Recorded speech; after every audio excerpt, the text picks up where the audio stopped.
Your show will go live in 5 seconds. 4, 3, 2, 1.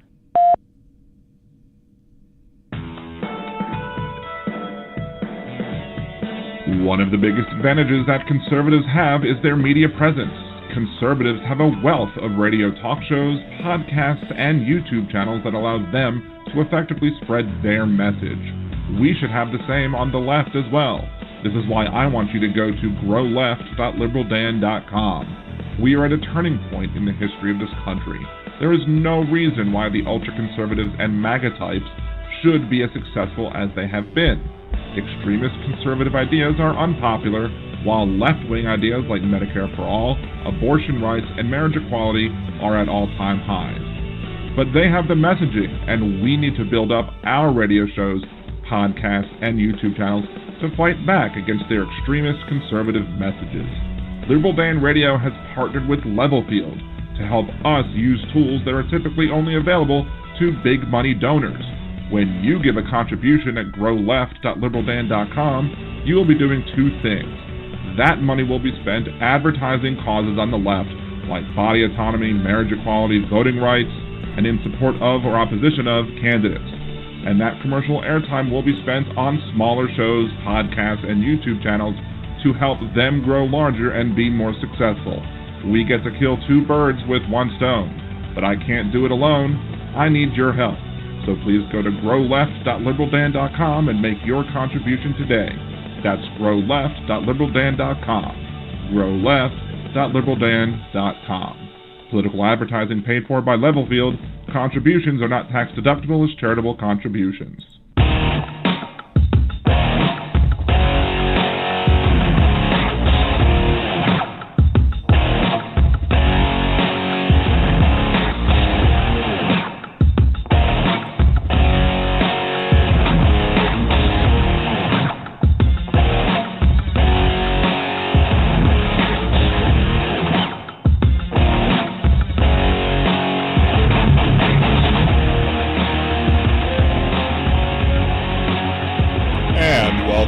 To Liberal Dan Radio, talk from the left, that's right. This is your host, Dan Zimmerman, coming at you from New Orleans, Louisiana. To join the conversation, it's 914-803-4131, but it might not take you for a bit because we should be having 3 guests on. And instead of doing the normal shenanigans, just make sure to subscribe if you haven't subscribed already. Like the video, share it with your friends and everything. My mods in the YouTube chat will take care of all the other ways that you can help out Liberal Dan Radio, because we are going right to our first guest. Our first guest is a lifelong resident of the West Bank of Jefferson Parish, which means it's on the west side of the Mississippi River, even though in Louisiana, in New Orleans, when the Mississippi River and the West Bank, it's actually south of it, but whatever. He's a member of the Louisiana Democratic State Central Committee, District 84B, a member of the Jefferson Parish Democratic Executive Committee, and the first vice president of the Young Democrats of Jefferson Parish. So first, I wanted to welcome Michael Flowers to the show. Thank you very much, Michael, for calling in. I appreciate it. Yeah, thanks for having me, Dan. Pleasure to be here. Oh, it's my pleasure. Just real quickly, so this is your first term in all of these positions? Correct. So I was elected to the DFCC and the DPEC during the 2020 primaries. So yeah, I am definitely an outsider looking in still, and I got a great peek at it on Saturday. Oh, yeah. So, and that's really what I have this one show that I've been trying to do, and it's been shoved off week after week, and it's probably going to be shoved off even further. But yeah, this was just such a big, and I want to say shocking, but it's not really that shocking to me because of previous shenanigans in the Democratic Party before.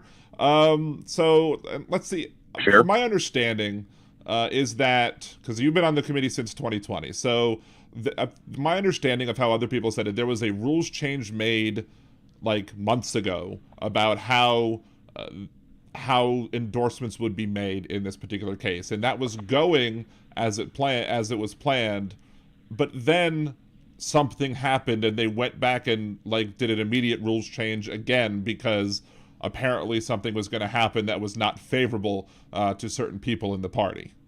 Do I have it kind of right, sort of right, mostly right? Yeah, that's my understanding as well. I can tell you that, I've only been through 2 election cycles as far as the endorsement process on the DSCC goes. And the first one was 2020, and obviously things were a little different. It took about a 7-hour Zoom call for us to get this done the first time. Right. But when we did it that first time, the process was, all Democratic candidates were invited to come on and speak, and at the end of each position that the DSCC wanted to make an endorsement on, we had an opportunity to vote for the candidate of our choosing to give the endorsement to. And if no candidate reached 50%, we would you'd try again, and you whittle it down until hopefully we either had a single endorsement or perhaps a dual endorsement, although not really in favor of those, and I'm not in favor of what happened on Saturday. This time, number one, the candidates, even though most of them were there and they all were invited, didn't speak. There was a pre-recorded message that was given to the executive committee during their meeting that was played for all of us. Mm-hmm. And then the only vote that we could make was either to accept or reject the recommendation of the executive committee. And that went, not a lot of people like the rules, but those are the rules, and we were following them. And we got through all the congressional seats, had approved all the recommendations. It comes time for the final two positions that the DSCC is making an endorsement on. And the executive committee, by a vote of, I believe, 7 to 5 and 2 abstains, had endorsed Gary Chambers for Senate. Right. And I don't recall the exact vote for Davante Lewis. Right. For PSC, but I believe it was similar. Okay. And at that I point, want to say when I read it or members, when I heard it, it was like 9, 7, and 2. Maybe is that right? That could be right too. Okay. I definitely remember there being two abstains. Right. And I believe, Mr. Chambers won by 2 votes. And at that point, when we're getting ready to make that endorsement, yes or no for Gary Chambers, and that's the only thing we can vote on. One of the other DSCC members who I hadn't met before, this is what was my first meeting in person, she stood up, and as I understand it, she's a state rep, and Gary Chambers endorsed one of her opponents. So she obviously had an agenda there, and stood up and said, we need to have unity in this party. I make a motion that we forego this vote, and for the remaining 2 positions, we endorse all candidates who are Democrats. This caused a lot of commotion. This led to a rules committee meeting in the middle of the meeting. They determined that she could make this motion as long as the party chair, Katie Barnhart, allowed her to, which she did. And then the only vote that we can make for both positions after a lot of arguing and being there for about 6 hours was to either endorse all candidates or no candidates, which in my opinion is effectively the same thing. Right. Yeah, I mean, they're basically saying all of these people are fine, instead of saying, one is better than the other. And there might be fine, but all of them may be fine, but there's. I mean, to be fair, I would vote for all of them before I voted for John Kennedy, but we were there to make an endorsement of a Democrat, sure, a single Democrat. Do we know right now if there are any Republicans who are trying to get in the race to challenge Kennedy as well, or is he going to be the only Republican? He's the only serious one. Okay. If there are any other ones, I know they don't have the backing of the state party. Right. Fair enough. I mean, clearly the state party is going to back the incumbent. Sure. One would hope. And to that point, pardon me. It was interesting that, at least to me, one of the calls was immediately for, we need to present a united front. We need to end this division within the party. When, in my opinion, all that happens when you endorse all candidates, instead of rallying as a party together around one candidate, you still keep people all divided in their own camps with their candidate. Right. And it did not. It was very, very frustrating to see that happen. I heard Gary Chambers. He was a few feet away from me, speaking to myself and a few other members of the DSCC, saying they stole this from me. I followed all of their rules, the exact way they wanted. I earned that recommendation. I earned that endorsement. Now they're trying to take it from me. And it was very, very curious that in the middle of the process, after we had been following the rules they set into place, in the middle of the process, we decided to change it. When prior to that, one of the recommendations that the executive committee made for District 5, which I believe is around Alexandria and central Louisiana, they have 2 Democrats running in that race. And we could have, had we followed those rules, we would have been, the new rules that were set in place, we would have endorsed both Democratic candidates. When one, we didn't get to hear speak at all, and the second one in his pre-recorded message was getting boozed during it because he stood for nothing that we stand for. He's sitting there speaking to a room of Democrats and says, "Build a wall." Right. So, yeah, had those been the rules we wanted to put in place, that we would have endorsed the Build a Wall candidate. Right. So, yeah, and just to clarify, it was very, very frustrating to sit there after 6 hours and have that happen. I've run for Congress before. They didn't endorse. I ran in Louisiana first when David Vitter resigned. I was against Jindal, and they didn't take any actions in that district. They were like, "Well, if someone makes the runoff, fine, we'll act then." So it's kind of like, there's a history there of not endorsing everyone, and there were even, I remember when Edwin Edwards was running for Congress most recently, that they endorsed him over other Democrats as well. Of course, he has the connections or whatever, and I was very strongly opposed to that endorsement, so much so that I was I registered no party for a little bit, and then I came back once I was like, okay, well, I'll need to vote in the Democratic presidential primary. Because in Louisiana, for those who might be listening who don't understand, in Louisiana, we do have open primaries. So if nobody gets 50% plus one of the vote, the top 2 vote getters go to a runoff. So there's something to be said if there's one Republican, there's something to be said about having multiple candidates out there trying to grab as many votes as possible. But still, if there's one clear person who potentially can have that momentum, you gotta put the money behind him. It dilutes the effectiveness of the Democratic Party of Louisiana to just be wishy-washy. And we've been wishy-washy for a very long time. But just wanted to say, and I'm a fan of open primaries, but there's one thing, is there one thing that separated Davante Lewis and Gary Chambers from the other people who were endorsed normally? I think it would have been, and I can't speak on the, one of the things was Davante was running against an incumbent. Gary Chambers and Davante, I believe, are the ones to the furthest of the left, are the one with the most progressive ideas from any of the candidates. Gary Chambers, I believe, would have been the first black man endorsed by the Democratic Party for a Senate race ever.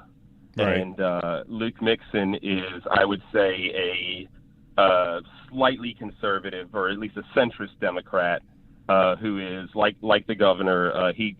Luke Mixon, I heard him in his speech on Saturday say that he was, quote, personally pro-life. He's somebody that, I think the state party, and I think it's very clear when they made Katie chair, that their goal was to try and capture some of that, what people thought the political climate was in 2020 when, Joe Biden was elected, that it's somebody who, can reach across the aisle and pull over some right-leaning voters. But, we've seen since then in the past 2 years that any of those people, they think Joe Biden's a socialist. They're not coming across. They've dug even further into their perspective lines in the ground. Instead of going and endorsing somebody like Gary Chambers, who I think can get people who feel disenfranchised, who feel like the system doesn't work for them, and therefore why would they even try to go out and vote? I think he can rally some of those people and create new voters now and in the future. Instead, we're going after boomers who don't even really necessarily align with the party's ideas. Right. Yeah, I mean, it was a struggle when I was running, trying to deal with, the facts that there are lots of registered Democrats, but a lot of those people are really Republicans. They just never bother to change their party registration. Certainly. But one of the other things that I was and it's definitely a struggle in Louisiana, and I understand that. But we, to try and as far as Louisiana goes, the only statewide election that any Democrats won since, I believe, 2008 has been Governor Edwards twice. Right. And he's a pro-life, pro-gun Democrat. Right. And I understand that there are certain things that we may want to pick our battles, but how much do we want to give up on what we believe in? Right. I mean, we're not losing a seat by if Kennedy retains his seat. I mean, and but if we have a person who's out there who can who can excite new voters and get new voters, especially in an off-year election, because this isn't a presidential election where everybody's coming out. There are people who are going to stay home, and with the amount of time, amount that Donald Trump talks about how horrible the system is, that just drives more Republicans to stay home. And if everybody thinks that Kennedy is a shoo-in, they'll stay home. So if you can excite voters and get them out and going, you could pull off the upset. And I mean, I've seen a lot of excitement about Chambers. I've seen no excitement about Mixon. And my biggest concern is that, and I think some people have said this, is that, or I'll ask you, do you personally believe that race played a part in this decision? I do. Okay. And as I understand it, you're going to have Gary Chambers on later? I'm supposed to. He's scheduled to come on. I mean, gotcha. He's running for Senate. If he's too busy, I understand if he doesn't call it. But so I'm not holding my breath. But they said they're going to do it. So I'm happy to have him. Or if for some reason if he doesn't come on for whatever reason, okay. But yeah, he's supposed to come on. Sure. Well, I've heard him say. And I have no reason to believe that he wouldn't be telling the truth. That the Democratic Party chair, Katie Bernhardt, told him that a black man could not win a statewide election in Louisiana. Yeah, and I've seen that reporting as well. And so I think there's no doubt that race played a part in the decision to endorse all candidates. Yeah, and I've heard some. I mean, was anybody who was outspoken like during the meeting, like in for or against Chambers, or that would have also solidified the whole race is playing an issue, or because I think my wife had said she saw something on Twitter, but it could have just been somebody tweeting and not somebody reporting. So. I would tell you that there were definitely people. On of all races on both sides of the fence there. Okay. I think a few people have sort of been tricked into the idea of if we endorse all of them, then we all come together and unite. Mm-hmm. But I would tell you, at least from what I was seeing on the floor there, the majority of the people who were outraged about this were definitely black individuals. When they were calling up people to offer a response to a nay vote to the endorsement of all candidates. I ran out of time before I got to speak there, so a lot of the stuff is what I would have said there on the House floor. But it was myself, another white woman, Kathy Hurst from Lafayette, and everyone else who got up to speech, and I thought they all did a great job, were black people. That's fair enough. All right. Anything else to add about what went on in this incident? Because again, I think it's very important. I'm typically on the show, targeting the right, targeting the Republican Party, targeting Trump. But when we're having so much. Donald Trump tried to steal an election. Donald Trump tried to commit a coup. Donald Trump tried to unfairly, retain office or do, election shenanigans. It does. we're not coming to the table with clean hands if we also start pulling shenanigans and last minute changes and everything in order to get, in order for some people to get their way. So that's why I felt that this was very important, and I wanted to have a member of the State Central Committee coming on. So I thank you very much for coming on. Do you have anything else that you want to add to this before we take our commercial break? Yeah, I would just say that I believe a play to try and reach out to the center when the right has gone so far to the extreme only pushes the Democrats further right. All right. Fair enough. Well, again, thank you very much for calling in. I appreciate it. And if you ever want to come back on the show, you're more than welcome to do so. You can email me. You can listen every Wednesday or whatever. Again, appreciate your time, and thank you very much, and have a good rest of your night. Awesome. You too. Thank you. Thank you. All right. Again, that was Michael Flowers from the Louisiana Democratic Party State Central Committee. We're going to take our first commercial break. We'll come back. Hopefully, we'll have Davante Lewis on when we do get back. 914-803-4131. 914-803-4131. This is Liberal Dan Radio. Talk from the left. That's right.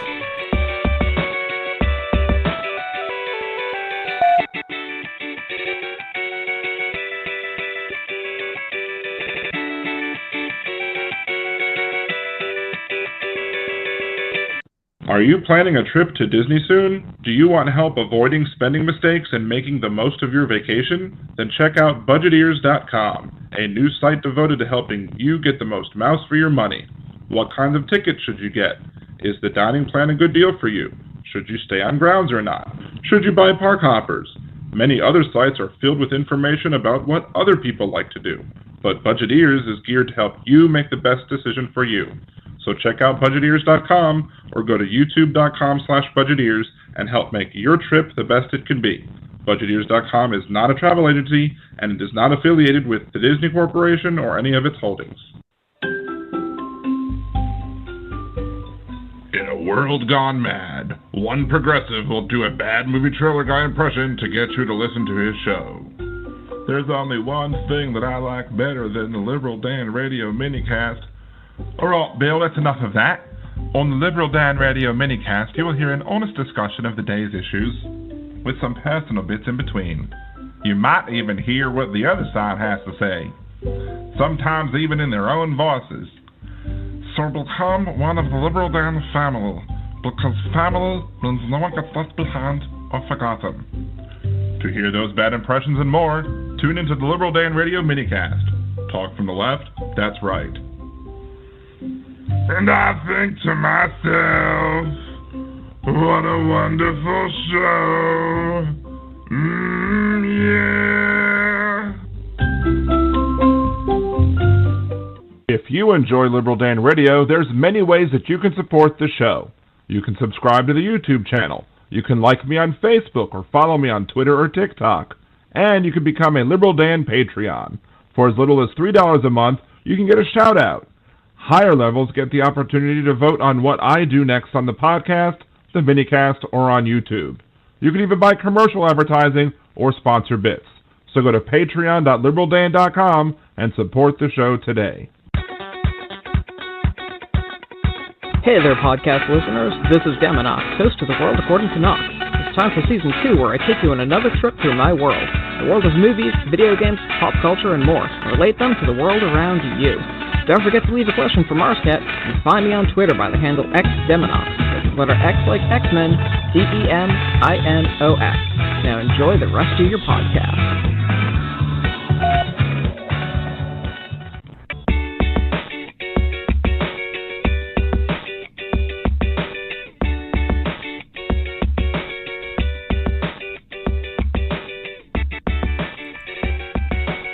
And welcome back to Liberal Dan Radio, Talk from the Left, that's right. We're going to go straight to our next guest. He is Davante Lewis, candidate for Louisiana's Public Service Commission, District 3. Do I have that right, Davante? You have that correct. Yes, perfect. It is. District 3. All right, so there was a so you were one of the candidates who were there at the endorsement meeting and who were affected by this mid-meeting rule change. Now, kind of give me your kind of explanation as to what happened. Yeah, so in the executive committee meeting that happened the previous Tuesday, last week at this point, I received the executive committee's sole recommendation to be endorsed by the state party, the state central committee. The chairwoman, Katie Bernhardt, was really pushing for a dual endorsement of me and the 18-year incumbent, but the executive committee felt it was time for a change and solely endorsed me.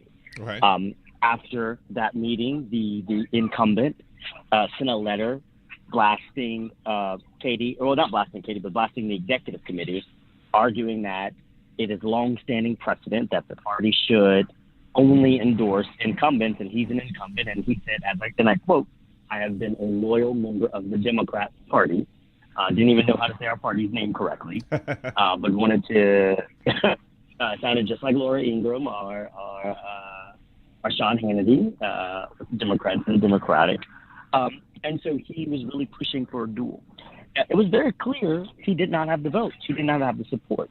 And so what ended up happening is when they continued the regular order process with the 3 congressional district candidates, they did not hand the members the ballots for the PSC and the U.S. Senate race, which started to make some people question.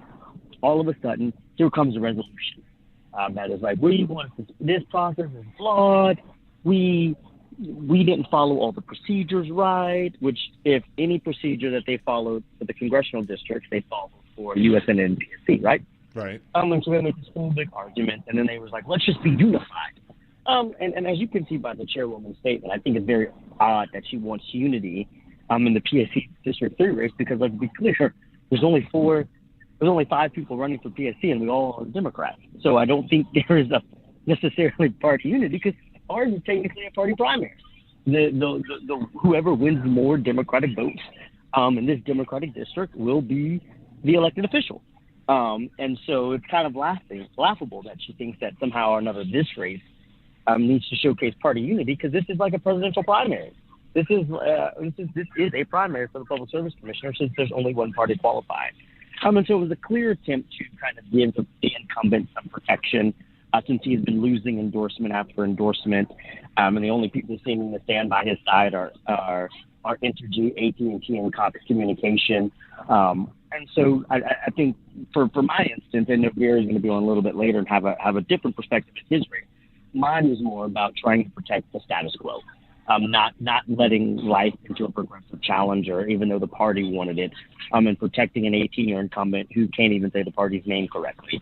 While Gary's, I think, has a very different perspective, and I'm going to let him talk about it because we share. So it's the same thing. I think, and we both recognize it. It's the system determining who Democrats should support, not letting Democratic people showcase it. And I'll finally say before I go back to you, is just like, as I said, how can we talk about Trump and the Republicans' attack on voting rights when our own Democratic Party didn't let Democratic members vote to endorse? It's not that the committee voted my endorsement down. They didn't even allow them the chance to vote on their ballots. They had printed ballots that they refused to hand out. That tells you how much of a concerted effort this was to shun the progressive movement in Louisiana. Now, when they handed out so did they hand out like each ballot before each vote, or did they hand out the other ballots all at once and then just withheld the 2? They held out all the ballots and just withheld the 2. So what they ended up doing is they did not allow us to speak. So I called the party because the party would never talk to me or tell me, like, I got no official communication from the party that I was the preferred endorsed candidate. I found out through members of the executive committee who called me and told me, but the party never sent me an email, never sent me a call. So I called the chair and I said, okay, what's the process for Saturday? Should I be there? Are we speaking? And she told me we weren't speaking.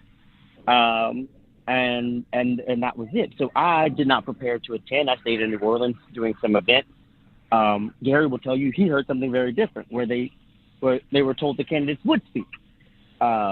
And so what we started to notice is once the ballots went out, and what they decided to do is showcase a 10-minute video that we had recorded with the executive committee in our interview process.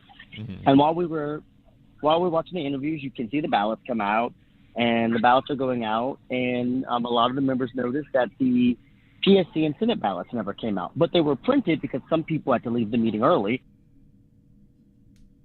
Oh, he just dropped. I don't know what happened. Maybe it was in a bad cell. So we'll get him to call back. And call back if you still have service.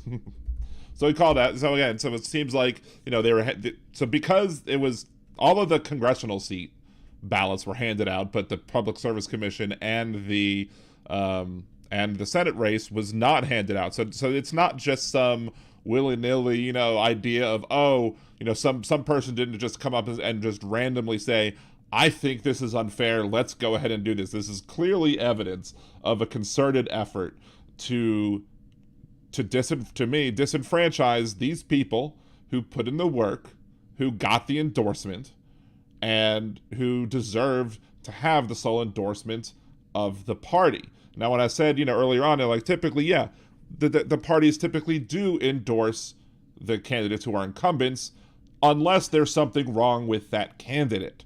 For example, the Republican Party didn't endorse Liz Cheney in Wyoming. Why? Because they didn't like the fact that she, quote, betrayed Trump, and Liz Cheney lost.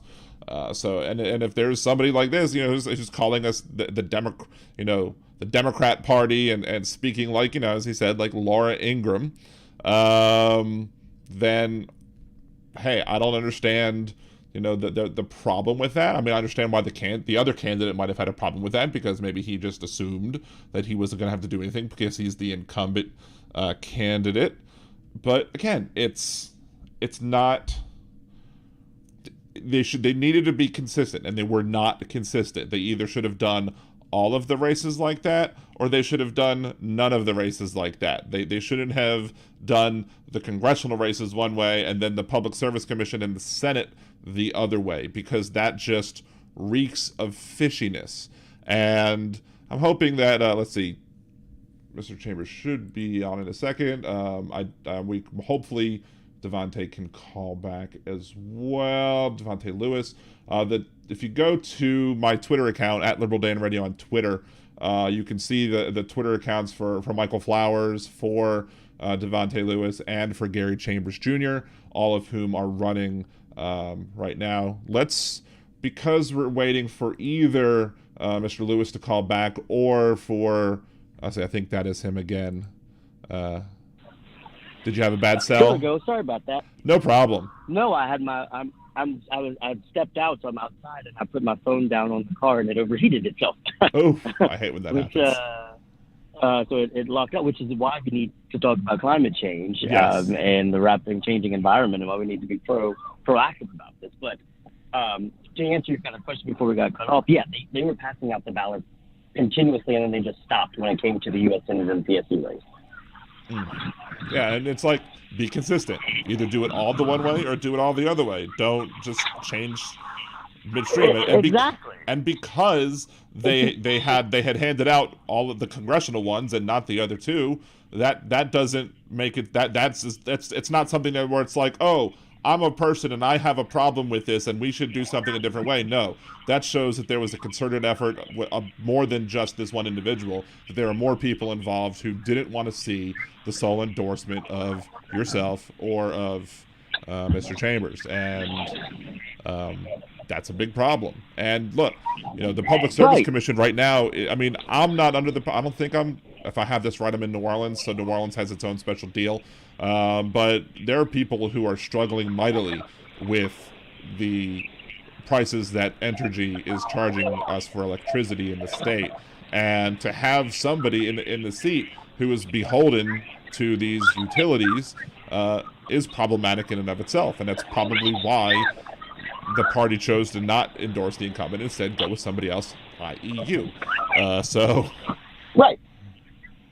It was very clear. I mean, this race has shown that the district is ready for change. I was the solely endorsed candidate by the Jefferson Orleans Alliance for Good Government. The Independent Women Organization of Orleans duly endorsed me in the incumbent, but I was the vote leader. The party chose me. The district is claiming it's ready for a change, but the chairwoman is so committed to making sure she is well liked by the rich and powerful that she disregarded the system and made it where we had to change the rules. And I think you actually said it correctly. Like, it wasn't that they said the entire process was flawed, because if the process entirely was flawed, they would have done the same thing in the congressional district. They waited, got that out of the way, and then was like, you know what? We really need to rethink the rules of the nominating process.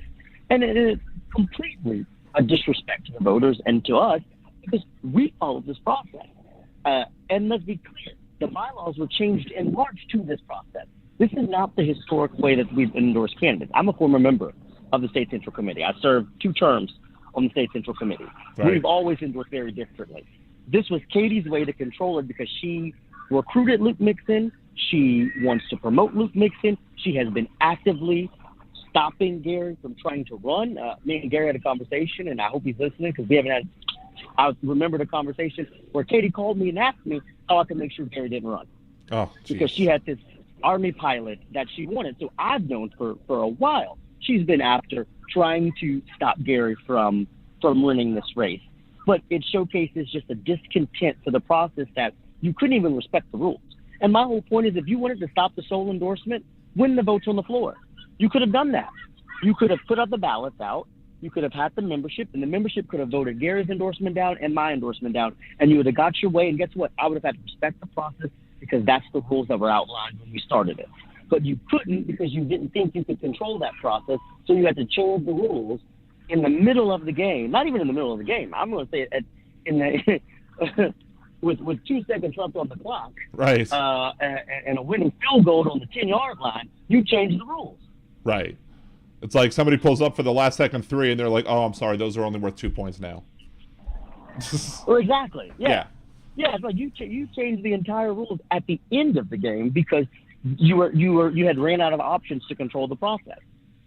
Just to be clear on the process, as I understand it, so is it the process that they changed to, which was the former process, was the executive committee met and voted and make a recommendation for an endorsement, and then the body as a whole would then vote that recommendation up or down? Correct. So the past party platform would be all the candidates would speak in before the body, and then the body would take a vote with all the candidates on the ballot and determine who to endorse. It could be dual, it could be a single, it could be no endorsement. Okay. Katie changed that process in the bylaws earlier this year to make it where the candidates spoke to the executive committee. The executive committee makes a recommendation, and whatever they put as the recommendation, the body either votes up or down.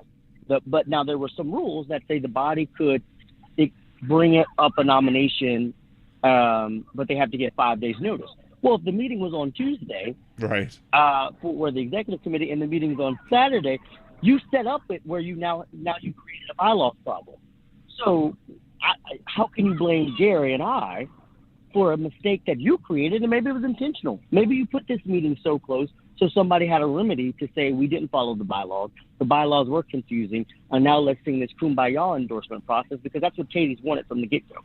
Right. Because Katie wants to please everybody and everything. She doesn't want to stand on principles. She doesn't want to respect the voters. She has an opinion and who she wants to please, and she's been trying every step of the way to rig the process in her favor so she can continue being the popular queen. Right. And is it correct? I think I might have heard this as well. It probably would have been difficult to make a challenge of the ruling of the chair because she held 40 proxies.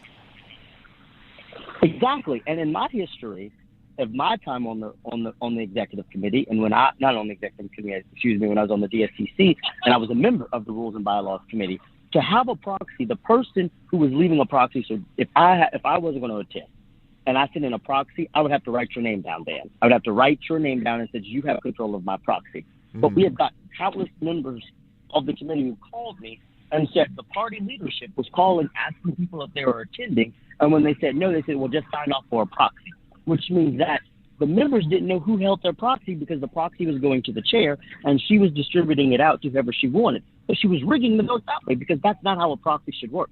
If I don't tell you who my proxy should be, then that's just an absent vote.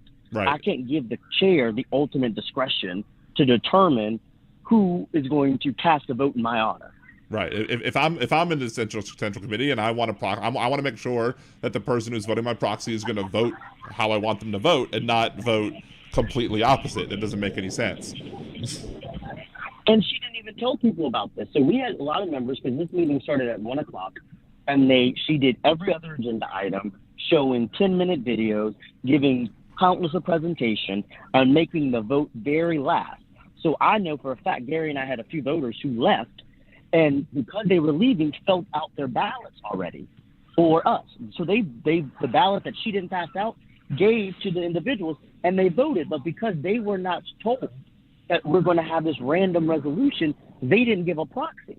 So when it came to the vote, they had secured and voted yes to endorse Gary and voted yes to endorse me, but they had no proxy, which means they couldn't vote no on this resolution because they were trying to make it like this was just a spur of the moment, that this resolution just popped up at the last second when it was clearly strategic, planned, and well executed. Yeah, I mean, they pulled it off. I mean, it's a heist that they were able to get it done. You know, basically, or some might call it a coup. And absolutely, we're dealing with too many coups. Right? We need if we're gonna argue against Trump, if we're gonna argue against what they have been trying to do.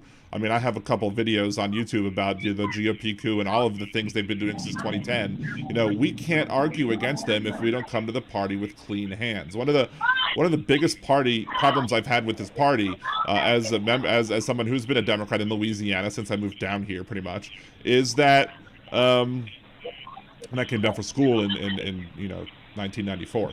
So one of the problems I've had is that they have terrible issues with messaging. Like they do things like this that make it impossible for us to criticize the other side for their shenanigans. They misquote Republican candidates in their attack ads, making it so that the candidate can be like, well, they lied, and now the other candidate controls the narrative. And then we just do other things, like we just simply hand over power to Republicans. Like, for example, Karen Carter Peterson, right. when Karen Carter Peterson was in the House and was a member of the Louisiana House, she made an agreement with the Republicans to get a Republican Speaker of the House, despite the Democrats controlling both houses at the time. And the Republicans would never do that out of fairness, now or ever. But she did that, and that's why I couldn't trust her when she ran for Congress, because who's to know what she would have done in Congress. And then you have the current Bernhardt, I almost called her Heartburn, Bernhardt, who... She's giving a lot of people heartburn. Yeah, absolutely. In the first race that Governor Edwards ran and won in, she supported Angel, who's a Republican. So how can you support somebody to lead the party who is openly supporting Republicans against endorsed Democrat or supported Democrats? Like, it doesn't make any sense. Right. It makes no sense. And that's what I said. This dual endorsement, or this protection of an incumbent, is an 18-year incumbent who has taken every dollar possible from Entergy while they have wreaked havoc on his district that stretches from Baton Rouge to the river parishes in Orleans. He was MIA during Ida. He doesn't show up to anything for the Democratic Party, can't even say the word Democratic Party, writing his own letter to the Democratic Party, and calls it a Democrat Party, and has the conservative Republican, Mike Francis, from the Lafayette-based area, who says it's not his job to regulate Entergy, making phone calls and fundraising for him. And that's what the party decided they wanted to protect and defend to ensure got a dual endorsement. Right. It doesn't make any sense. Nobody can make it make sense to me, other than the fact that it's not in support of democratic ideals. It's not something that, it just doesn't pass the smell test. And, again, you, Chambers, did the work, did what you all needed to do, got the votes within the rules, got the executive committee to make their recommendation to endorse both of y'all, and then just because the party chair doesn't like it, she wields her power and says, nope, sorry, boom. And, the party chair should have some power, but she shouldn't have that much power. Exactly. And it's all to say face. And I think it's the wonderful part to see to talk about we are more united than ever. Because when we let's be clear, when we deny a solo endorsement. Oh, we lost him again. Well, okay. Well, I'm going to go ahead and take the next commercial break. Give him a chance to call back again. Let's see if I need to find the darn link again, or the audio for this. Whatchamacallit. No, I don't want to play Liberal Dan Chopper City, or talk about Alex Jones's father's whatever. There it is. Grow left block. There we go. Okay. So again, we're gonna take a break. Take another sip of beverages. Stay hydrated. If Mr. Lewis can call back, if he does, that's cool. Otherwise, that's cool as well. Maybe Gary Chambers will call back when I come after the break. We'll see. Anyway, 914-803-4131. 914-803-4131. This is Liberal Dan Radio. Talk from the left. That's right. And by the way, we're going to talk about lots of stuff in hour number 2. Get back to some other issues, so like what you're talking about in chat or whatever. So we'll get to those soon.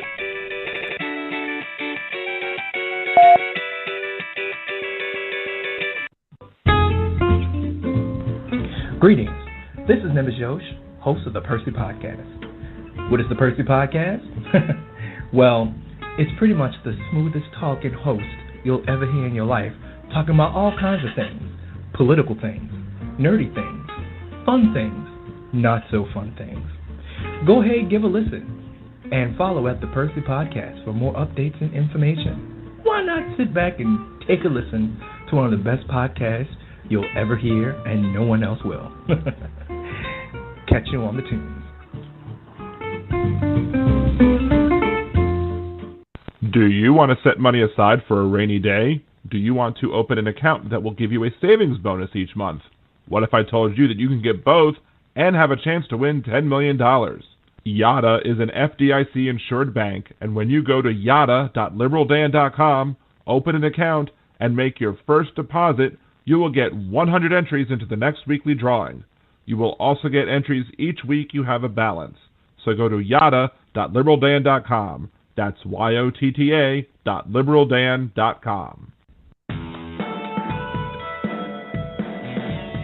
One of the biggest advantages that conservatives have is their media presence.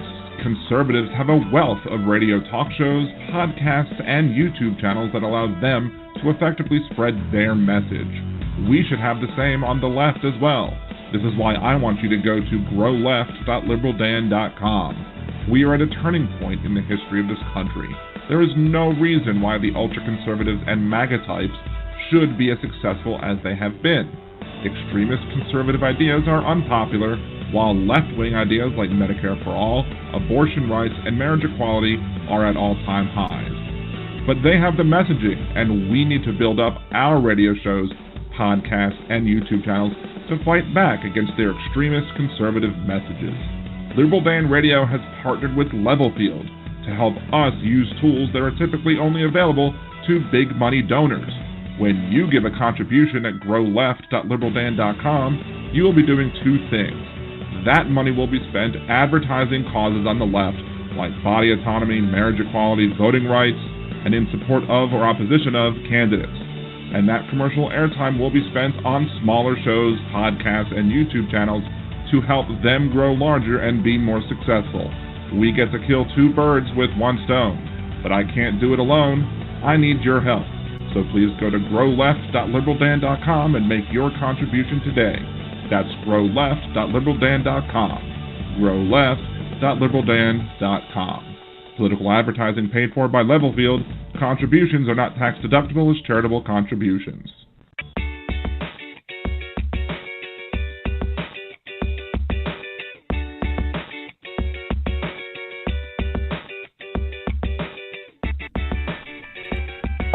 And welcome back to Liberal Dan Radio. Looks like we do have Davante Lewis back again. No, it just happens. Sometimes technical difficulties get the worst of us. So, I guess do you remember what you were saying? Yeah, I think. Sorry, it is my phone is being very fun today. First it gets too hot, then it dies. But I basically was just saying that it's a sham that the Democratic Party just can't trust Democratic voters. Right? I mean, I think this is the clearest thing. If we keep talking about being the party of people, then let people speak. And we have to stop thinking we know the best answer for the party and let the party speak to itself. let's be very clear. If the power players had their choice, Donald Trump would have never been their nominee. But they trust their voters, and then what do? They rallied behind their voters, whether they were right or wrong, right? We won't do that. We constantly want to tell our Democratic voters and people that they have to support these establishment picks, these people who are close to the rich and powerful, these people who don't really promote the Democratic ideas, and say that's our only path to victory. And then when we don't win, they blame progressives, saying, well, you shouldn't have stayed home. Well, at a certain point, maybe it's your faulty strategy of not inspiring people the way that Bernie Sanders did, or inspiring the people the way that Raphael Warnock and John Ossoff did in Georgia. Like, if we want a path to victory, or the way Beto is doing in Texas, we can build a stronger party in the state, but we're going to have to trust the people and stop trying to sell them what we think they want to see. Exactly. Now, if anybody listening to the show wants to support your campaign, how can they do so? Yes, you can follow me at Davante Lewis, DAVANTE LEWIS. You can visit our website. It is currently down right now for an update and a maintenance, but it'll be up really shortly. That is Davante4LA.com. And you can find us on ActBlue if you want to contribute to this campaign so we can beat back energy and support renewable energies. At Friends for Davante Lewis for PSC3. But you can find our information there. You can find us on Facebook, same name, on Twitter and Instagram. And we will be campaigning up and down I-10 from West Baton Rouge all the way through the river parishes to every portion of Orleans, because I think it's about time we have to put public and service into that. It is a very ridiculously gerrymandered district, I will say that. But it anyway. Is very gerrymandered. There's 10 parishes and only 2 of them are whole, so that tells you how gerrymandered it is. Yes, absolutely. So look, if you message me on Twitter, send me all those links or whatever again, and I'll make sure to retweet them out as I'm talking about. Here are the guests. Here's how you can find more information about them, and there you go. So I'll be more than happy to send those out. If you ever want to come back on the show, just shoot me a message on Twitter, let me know, and I'll be more than happy to have you back. Absolutely, I would love to talk about our energy independence in this state, our power grid, and energy's control. So I would love to talk the issues. Perfect. That'd be great. So I'll definitely reach back out. When I do an energy issue, I will definitely reach out to you. I'll definitely reach out to you for doing an energy issue. I appreciate it. Have a good one. There we go. You too. Take care. All right. Bye-bye. All right, again, that was Davante Lewis running for Louisiana Public Service Commission District 3.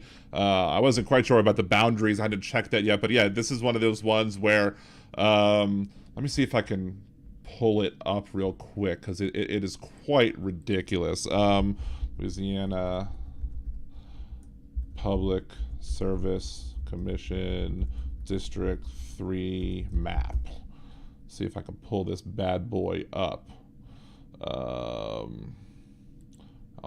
See, there's the website for that. Let's pull it up. Taking forever. I'm supposed to have a gigabit of information. Maybe it's their site. That's the problem. Who knows? I don't know. It could be theirs. Could be mine. It is what it is. Thank you, Donald.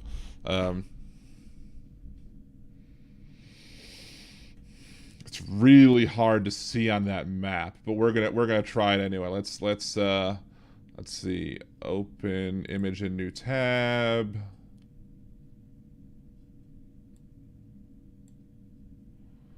All right, so then we can, let's see, window, properties. Oh, it's there already. And then let's just push it up there and make it visible. Oh, there we go. It's very small at this point. So here we go. So let's see if I can zoom in on it now. No, it's not letting me zoom. All right, so if you see, I'm just not capturing my arrow, but there's that green, that's 1. All that light green, and you see that gray, that's 2. And then if you look at 3 sandwiched in the middle there, that's the district. It basically goes from Baton Rouge, travels all the way down the Mississippi River, as you heard him talking about the river parishes, travels all the way down the Mississippi River and goes into Jefferson Parish and Orleans Parish. It's ridiculous. It's absolutely a ridiculously drawn district, highly gerrymandered. And look, it puts guaranteed one Democrat, one minority into the district, onto that commission. But just like with Congress, we have in Louisiana 1/3 of the state of Louisiana is registered Democrat. 1/3 of the state of Louisiana are black voters. Oh wait, hold on. One of them are black voters. So, hey, Patty Mac, thank you. So the fact that we only have one when you could have two just shows how really badly gerrymandered the district is. And apparently the link that I gave to Nimbus Yosh's Percy podcast is not available. I don't know. Maybe I typed it in wrong. I don't know. But we'll have to find that later. Anyway, I'll reshare the correct link later for the Percy podcast. I guess again, Gary Chambers is either running late or had something to come up, and it's fine. Again, he's running for Senate. I've never ran for Senate. I ran for the House, and it was tough. I can't imagine what running for the Senate is. So if he's running late, we're more than happy to let him on. We'll stay on for a little longer, see if he'll call back in to get some of his feedback. But as you've heard from the previous two guests, this was some really bad shenanigans going on when it comes to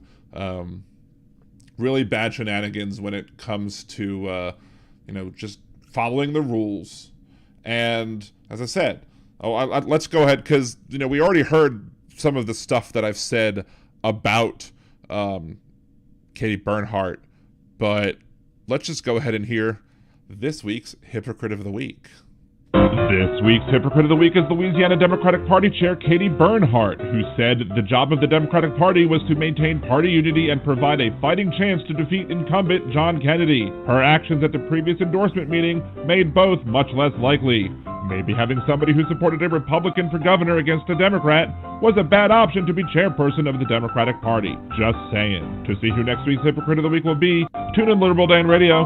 Talk from the left, that's right. Wednesdays at 8 p.m. Central on blogtalkradio.com/liberaldan. Sometimes when I do that bit, I have to be very fast. I start talking like the Micro Machine guy sometimes, where it's like, tune in Liberal Dan Radio, talk from the left, that's right. Wednesday at 8 p.m. Central, blah, blah, blah, blah, blah, blah. Anyway, so, yeah. Because sometimes I have to fit a lot of words into only 30 seconds. It is what it is. Thank you, Donald. Yeah, before we hit, I guess, I'm not going to take another break, most likely, unless I get some sort of coughing fit, which I don't anticipate.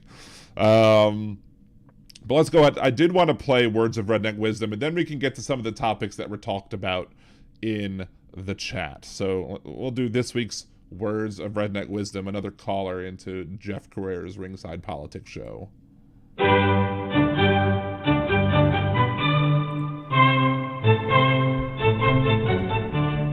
And now, Words of Redneck Wisdom, brought to you by Liberal Dan Radio. Life, liberty, and the pursuit of happiness. Very important. Well, regarding the pursuit of happiness, this attack on the pursuit of happiness started in the 1960s. If you recall, well, you may not be old enough, I am, but in the 1950s, almost everybody smoked cigarettes. In the 1960s, it became less fashionable, and the Surgeon General decided that cigarettes are all bad, bad for everybody, and it's been proven that there's links to cancer and what have you, but that information did not deter enough smokers. So what did they do? They said, well, secondhand smoke. You're not only hurting yourself, but you're hurting others. So we're not going to allow you to smoke in certain places. Now, all of a sudden, if you want to smoke, you become a pariah. You have to go outside. Social pressure was brought to bear on a class of people who were just going after the pursuit of happiness. And this is where the mindset began. It's okay to persecute and denigrate smokers because they're not only killing themselves, but they're killing you too. And now that has gone to the extreme. And this concludes Words of Redneck Wisdom, brought to you by Liberal Dan Radio. Talk from the left, that's right. All right, I mean, it's gone to the extreme that we don't want people to do things that might kill other people again.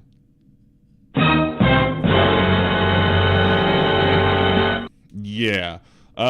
This guy, I mean, this just exemplifies conservative thought throughout the pandemic even. Like, yeah, life, well, first of all, whenever I hear, Hamilton has ruined me for that. Whenever I hear life, liberty, and the pursuit of happiness, I hear David Diggs as Thomas Jefferson going, life, liberty, and the pursuit of happiness. We fought for these ideals. We shouldn't settle for less. These are wise words. Enterprising men quote them. Don't act surprised, you guys, because I wrote them.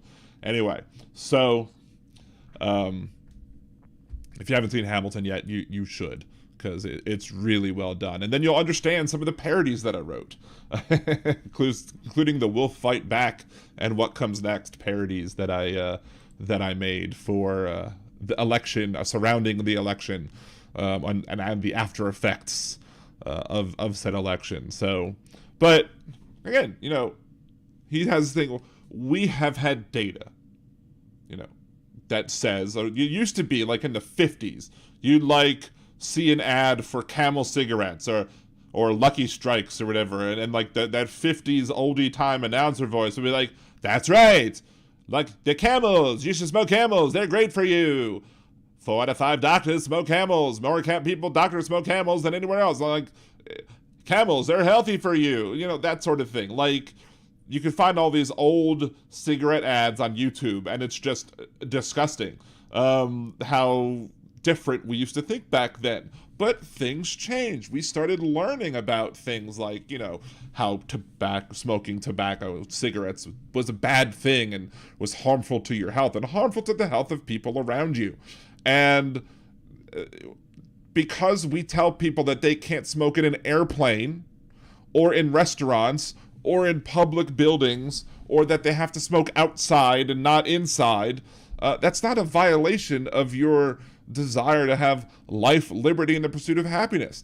That's just because you're threatening other people's life, liberty, and the pursuit of happiness by pushing that smoke on them. But this is how these people think. These people think that, that anything that, if it stops them from doing anything, it's tyrannical. Even if it's harming other people. They don't care about the harm that they do to other people. They should be able to do whatever they want. But if, gosh forbid, somebody were to say, well, I want to do this thing too that's harmful to him, he'd be like, well, no, that affects me. That's you can't do that. That harms me. But he doesn't see why harming other people with actions and preventing those harmful actions to others is not tyranny, it's not harmful, it's not a violation of your rights to life, liberty, and the pursuit of happiness. It's just, it should be sensical. The idea that we ever allowed cigarettes on airplanes, that's just ridiculous to me. Now, before I was like, oh, we'll smoke up a Lucky Strike, and we'll, in this little death box. So yeah. It's just absolutely ridiculous. And you'd think that conservatives who claim to love the Constitution, who claim to love the Founding Fathers, claim to love all, the historical stuff about our country, you'd think they would at least understand that simple concept that, the right to swing your fist stops well before it comes near somebody's face. You'd think they'd understand that, but they don't, because they really don't believe in life, liberty, and the pursuit of happiness. They believe in whatever they can, their liberty, but not in other people's liberty. That's why they didn't want to mask up. That's why they fought social distancing, because they didn't understand the simple concepts of doing things in ways that cause less harm to other people. That they reject all sorts of measures that they don't want to be made to jump through extra hoops to buy a legal weapon, because we want to make sure that the people who shouldn't have weapons don't have them. If it harms them, or if it affects their life and how they believe their life should be lived, it's somehow wrong. And then they always appeal to tradition as well, because in the 50s who cares? Just because something was done in the 50s, it doesn't make it right. We used to have separate water fountains. We used to make black people sit in the back of the bus. We used to own people. Like somebody was arguing on the radio the other day that they were upset about, what liberals want to teach, because liberals want to teach that the Constitution is an evil or immoral document, and they love the Constitution, or they love the straw man Constitution that they believe exists. They don't love the actual Constitution. They love the straw man Constitution. But the thing is that the Constitution, when it was passed, it said that black people, that slaves, were 3/5 of a person. So yeah, I'm going to look at that document and be like, that's not moral. It's not. Now, people will argue that, we have, freedoms in this country, and it's because of the rights enumerated and not enumerated in the Constitution. And fine, that may very well be true. That doesn't mean that everything in the Constitution is good, because it wasn't when it was ratified, because they made these compromises that never should have been made in order to appease the southern slaveholding states. There's some video or some picture on some meme group that I'm a member of on Facebook, and it shows one person fishing, and that person is fishing in a lake, and that's a white person, and it says the South over that person fishing in the lake. And then you have a person behind them fishing in their bucket, in the South person's bucket, and that person, it says the North. And I'm like, you forgot the fact that no, it should be a black guy sitting at the river fishing, and then the South fishing out the black guy's bucket, because that's really what happened. So there you go. Anyway, what else do we want to talk about today? And we will still give Mr. Chambers some time to call in, because I think this issue is a very important issue. If you go to the show page, if you go to not the show page, but the list of links on this video on YouTube, in the description of this video, there is a link to Gary Chambers' video where he discusses what went on, and you see video of what went on, how it happened, and some of his perceptions. I was trying to give maybe either a smaller or maybe a higher view, like a more succinct view of what happened. But again, Gary Chambers, he's a very interesting, outspoken person, and the kind of person that I voted for him for Congress. He ran for Congress last time. He ran against Karen Carter Peterson and Troy Carter. And it turned out that he didn't get first or second, and so he didn't make the runoff. But I voted for him in the primary, because that's one of the things that I like about most elections that are done with a open primary, is that you get to vote for whoever it is that you want to vote for.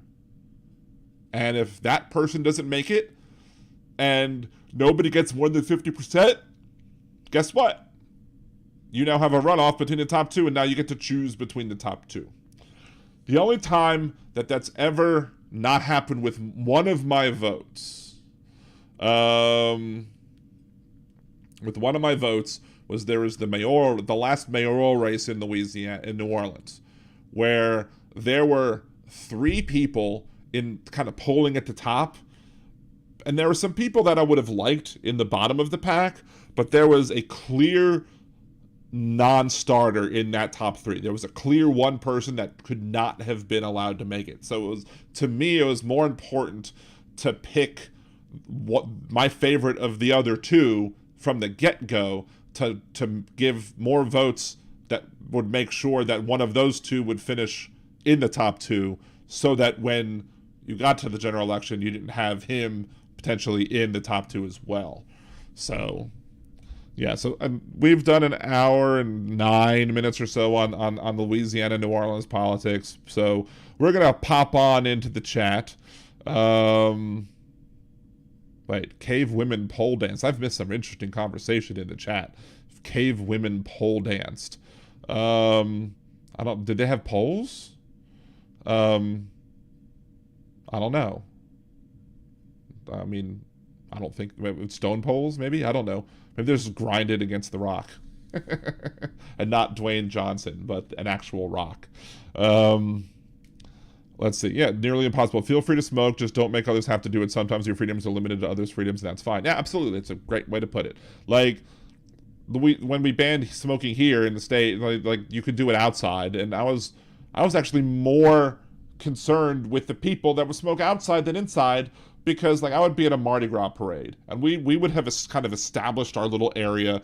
Our chairs were sitting right there, and then new people would come up and just start smoking away, and I'm like, dude, we are here in this particular spot because there wasn't smokers, and now you're smoking around us. Come on, give me a break. But there's also something to be said about the fact that if you're an employee at a place that has smoking, you don't necessarily have a choice. If that's where you have to work, then you don't necessarily have a choice as to whether or not you're going to be subjected to secondhand smoke or not. So that's why I ultimately came around on the idea of smoking bans in public places, because of the fact that the employees deserve protection. Solidarity with the employees, with labor.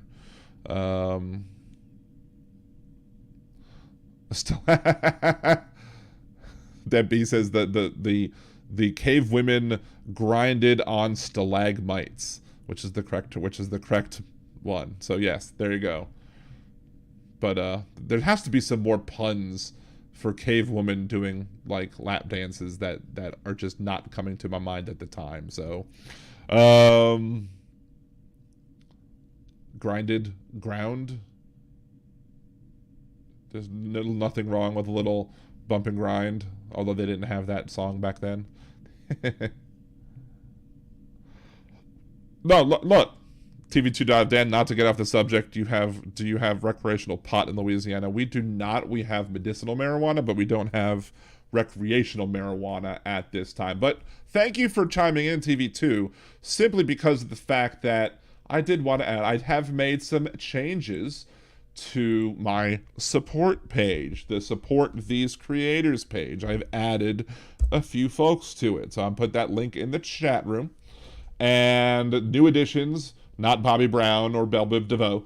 I've put on Andrea Brower.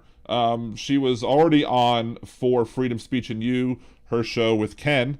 And she also has just started her own podcast on Anchor called Living in It. The link to Living in It is on that link, liberaldan.com. She had a very great guest, a very, very nice, well-informed guest on her first show. Me.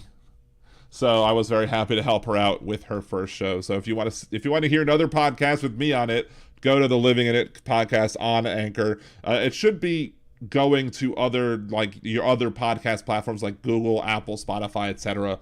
as well. Eventually, depends on what options she hit or whatever. I also have a link to TV2 Live's channel. They support me, I support them. So if you haven't subscribed to TV2 Live's channel, please go ahead and do so as well. And Trucker John is another one who listens to the show, and who will be my next named cultist in Cult of the Lamb. We'll talk about that a little later as well. But he regularly listens to the show, and I want to subscribe to his channel. Giving him a shout out too. Go subscribe to his channel as well. Oh, good, Andrea's in the chat, so thank you so much. And from this point on, I'll probably only add one a week, just to kind of get some more information out there. Or if anybody has it, but if you have one to add, tag it on Twitter. Put it, in a future chat, or send me an email, liberaldanradio@gmail.com. Just, let me know if you have any other possible submissions for a podcast people should be listening to, or YouTube channels that people should be watching. Because again, part of Grow Left is not simply just trying to raise money. It's also trying to support everybody else, trying to support other people's podcasts, other people who are growing and who need to do a little bit more growing up, like myself, who I haven't even yet hit 500 subs yet here, and I'm hoping to get 1,000 subs in about 6 weeks, by the end of September. So here's hoping that happens, and you guys can help get that done. And I've also promised on the YouTube channel that I did a video talking about Hamilton again, that there was a unauthorized, and I say parody in the video, and I realized I was wrong, but I didn't want to go redo it. There was an unauthorized production of Hamilton that was done. Nobody out there other than the Hamilton touring group can perform Hamilton at this point in time. At some point, maybe they will go ahead and allow people to do their own productions of Hamilton, and you have to pay for that right to do so. Now, or you have to be allowed to have the right to do so, which they were not allowed. This Texas church not only put on an unauthorized version of Hamilton, but they also put on changed the lyrics to make it more Jesus-y. So, like one of the I was like, what did they change the lyric to be like? It must be nice to have Jesus Christ on your side, or I am not throwing away my cross. I am not throwing away my cross. Or the other one was, I'll be back in 3 days. I have died for everyone who prays. I'll be back. Time will tell. If you don't repent, you'll burn in hell. Anyway, so that's the beginning of that parody. And if I get to 1,000 subscriptions here on YouTube, I will go ahead and finish that parody as well. So it's my gift to you. As long as you get that to me, I will do that to you as well. I know Elizabeth had been trying to say something to me, and I kind of got lost in the shuffle. Brenda Triplett, cave women danced by the club. There you go. There is one of the puns. There is one of the puns that I'm looking for. Anybody else with those puns? More puns for cave person. I might have to do a search. We have to search for more to make some there's some hilarious caveman puns, so maybe we can see if we can adopt them to the caveman stripper idea. Let's see. Elizabeth, the Constitution was only ratified after 10 extremely important changes were made. Yeah, the Bill of Rights, the first 10 amendments were added. And there were some people who were opposed to having a Bill of Rights because they didn't think that having a Bill of Rights would be necessary, because to them, you shouldn't have to enumerate those things that are natural rights to other people. Why would anybody have to write those down?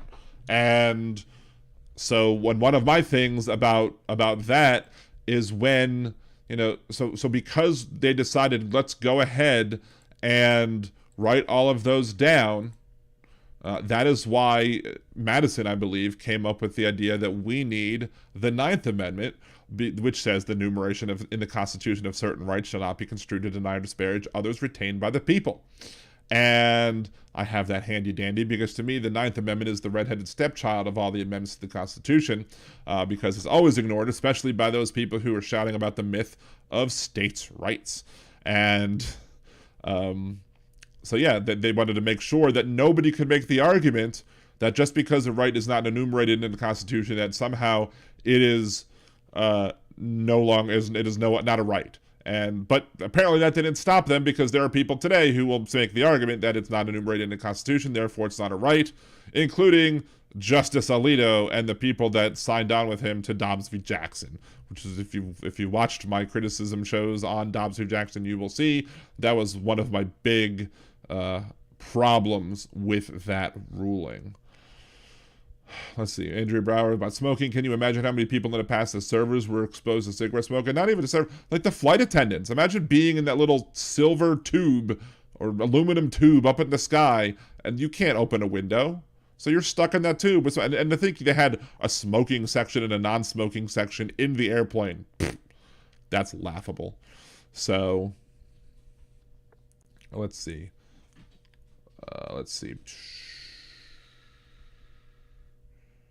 Anyone here ever had a grinder? I have not had a grinder of either variety, the internet variety or the weed variety.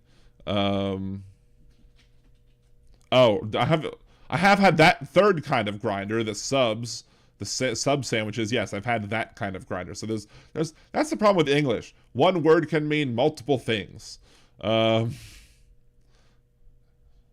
see. Boo. Let's scroll back down.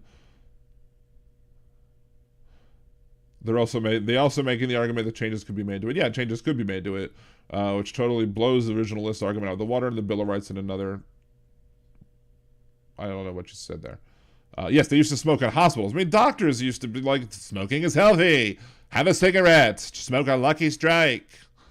Lots of religious talk in the chat that I'm not quite there. There was the comment that was made where it takes more faith to be an atheist, and I used to say that, or I used to say at least it takes as much faith to be an atheist as it does, and because. And like, you know, in reality, if you don't, you should be an agnostic. If you don't believe in anything, that would be an agnostic. And that atheism, depending on one definition, could very well be the belief that no God exists. But another valid definition of atheism could very well be just no religion. Atheism, no theism, no religion. So if you don't believe in a deity in any religions, then you could be an atheist without having any faith. Could be a lack of faith. But then I thought about things some more and heard other people's arguments about that point, and my mind was changed a bit because of the fact that my kids can't hear me, so I think they're both in bed at this point.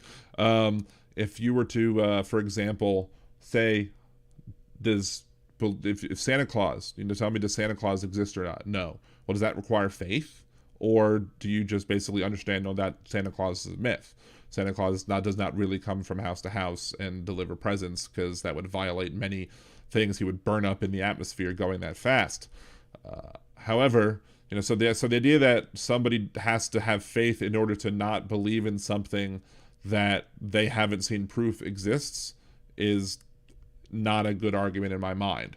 That if you are thinking that in order for me to believe something exists, I have to see it, I have to be able to see it and witness it and experience it and understand that, okay, this is, and if I'm experiencing something pertaining to whatever that thing is, then it has to prove that, okay, this is the thing that's causing that. Terrible wording, I guess, of that argument. But anyway, the point is that I don't think it takes any faith to be an atheist, because all you're basically saying is, I've not seen any proof that a supreme being exists, therefore I don't believe that a supreme being exists. And the only way that I would agree that a supreme being exists would be for somebody to show me evidence and proof of it. So, a heart doesn't have a gender? What? Where did that come in? There's a problem with scrolling so fast. I don't know where the heart came from. Oh, Jeff Curry got the heart from somebody killed in a crash of 24. Oh, he says, so am I trans? No. You are not. You are only trans if your gender identity is something different than what was assumed on your birth certificate. So, and that includes, there are people who are non-binary who are trans because they don't identify as either men or women. So that's not, non-binary is not on their birth certificate. So there are many non-binary people who do say, yes, I'm trans. There are other non-binary people who say, no, I'm not trans, and that's fine too. Because you could have valid understandings, different yet valid understandings of what it means to be trans, and maybe somebody might feel that they're appropriating somebody who's trans if they're not going through a procedure. But then again, if you're trans, you don't need to go through a procedure. It doesn't matter. Your parts don't matter. And that's ultimately the argument for, if you have the heart that came from a young woman, whatever part you got from that young woman, that doesn't matter. It just matters who you are and how you feel, not necessarily what parts you have or what parts you don't have. I would like to go back and read the rest of the chat. It's going to take a while to go because there was a lot of stuff to get through. So, and then sometimes the chat will just jump randomly. So there's that too. See, Vincent Owens, most people understand is the knowledge of good and evil, and the full knowledge is from the truth of Christ is from the other tree. I'm not sure what. Let's see. Who can understand the righteousness of wisdom? And you would. I guess if you believed in a deity and a deity was all knowing and all seeing, I guess, it's perhaps impossible for an individual who is a mortal individual to fathom what that truly is. But if you do believe in a god, and you would believe in the god as that, or as a deity, as that deity presents themselves to you. So if you would perceive that deity as they present themselves to you. So that I would say that it doesn't necessarily matter. I'm not religious. I was raised Jewish, so I still, there's the ethnicity part of Judaism that kind of sticks. There's, I haven't really, I'm kind of maybe agnostic-ish. I haven't really, I used to pray all the time in school. Used to go to synagogue every Saturday. I don't necessarily think you need the Bible to be a good person. I think you could get good moral lessons from other stories as well. You can get good moral lessons from Willy Wonka and the Chocolate Factory. How to be a good person. That story shows that Charlie did the right thing at the end, and despite the fact that he could have riches and wealth and sell by selling, spoiler alert, by selling the gobstopper to the bad guy, and I'm forgetting the name off the top of my head, the other candy company guy, but he was really somebody that worked for Willy Wonka. Again, spoiler alert. Not that you should need a spoiler alert for Willy Wonka and the Chocolate Factory. But yeah, I mean, that's the lesson learned there is a good life lesson. You could learn good life lessons from many different places. There are people who are good people. I think I've told this story or parable before, or whatever, is that, or you had in a religious school, in a school where people go to learn how to be rabbis, you have a student that goes to one of the rabbi teachers and says, "Why did God create atheists?" And the rabbi, doesn't shun the atheist, doesn't discredit the atheist. The rabbi says, "Look, when an atheist does something good, when they feed the sick, or feed the hungry, or help cure the sick, or they do something to help heal the world, they are not doing it out of some obligation because of their religious beliefs. They're doing it because they know it's the right thing to do. So when it comes time for you to decide whether or not to do the right thing, to do a nice thing, don't ask God for guidance on what, just be like the atheist and do the good thing for the sake of doing the good thing." And to me, that story kind of sticks with me. But then again, it's also because Judaism isn't an evangelical type of religion, so therefore we're okay with other people not being Jewish. It's fine. They don't need to be. Only Jews need to follow Jewish law, which makes Judaism so much different than Christianity. That that's why one of the reasons I have a problem with the word Judeo-Christian is because there's so many differences before. Let's see, trying to scroll up to find, I hit the top of the chat, and the top of my chat window right now, oh, that's top chat. I'm not even in live chat. Holy crap. But even the top of live chat, now live chat only gives me Deb B's message about Iggy Pop song "Smoking on an Airplane." So yeah, now I'm now at the grinder sandwiches beyond, so now I can't scroll up to anything above that, unfortunately. So sorry, Elizabeth. I thought I changed it to live chat, before. Maybe it just resets every show. I don't know. Vincent Owens, "I'm going to buy an off-grid solar kit to run my farm."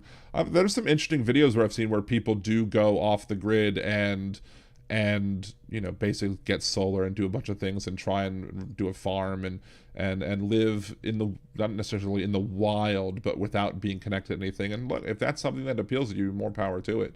I don't know if I could do that. It would be very hard to do Liberal Dan Radio talk from the left. That's right.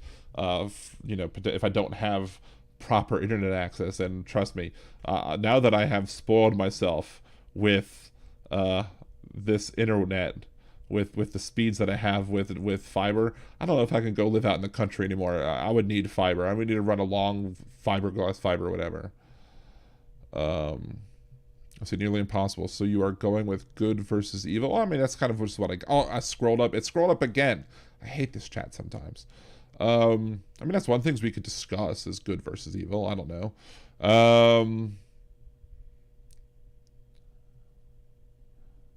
See, morals come from society around us in clumps. Those around us are willing to accept and those are not. I mean, I think so, but I don't. I mean, there are some. I think people are intrinsically good people. I mean, you know, unless maybe, I don't know. Most people, I think, are born good people, and their circumstances around them can change who they are and how they feel.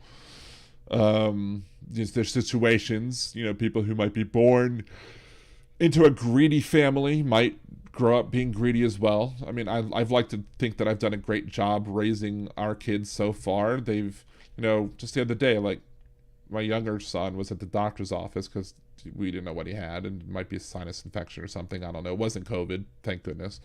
He was like, on the way home, can we get a snowball, and can we get one for Thomas? So he wasn't just thinking about himself; he was thinking about his brother. My oldest son, he heard about some like toy drive or whatever, and he came home and he handed us one of his trains, and he loves trains, and he was like, "Can I bring this to the toy drive? I want to donate it to a kid." And I was like, no one told him to do that. You know, there was a food bake sale at school, and we gave him $5 to go buy stuff, and he spent 2 of the $5 on his friend because his friend didn't have any money. And I'm like, that was very sweet of you. And then he did it again. I'm like, look, don't let people take an advantage of you either, but it's still very sweet of you that you did that right thing. So, you know, and look, we haven't brought the kids to many services, to many synagogues. I mean, we went to a synagogue when my grandfather died, and we brought the kids with us.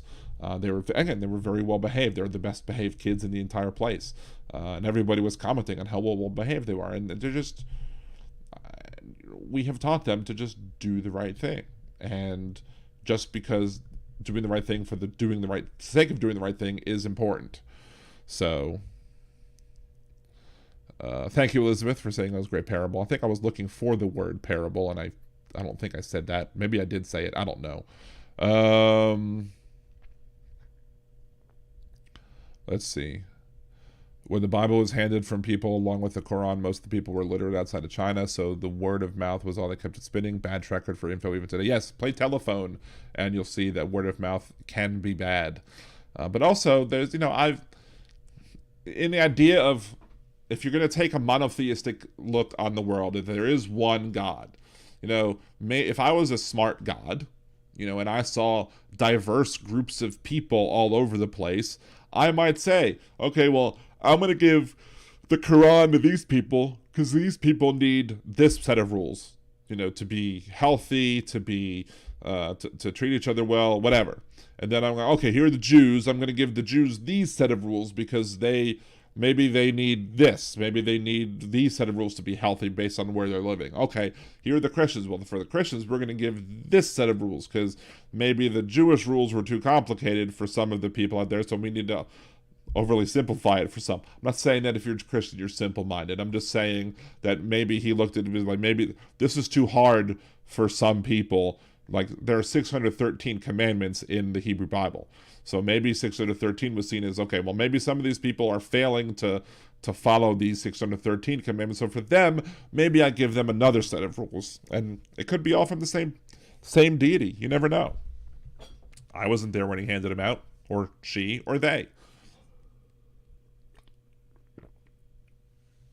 So, got the Johnny Depp acting. I don't know where that came in. Let's see. Oh,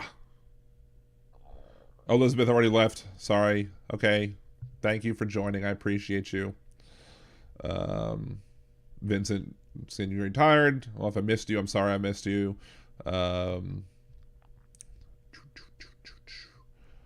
Should I get back to...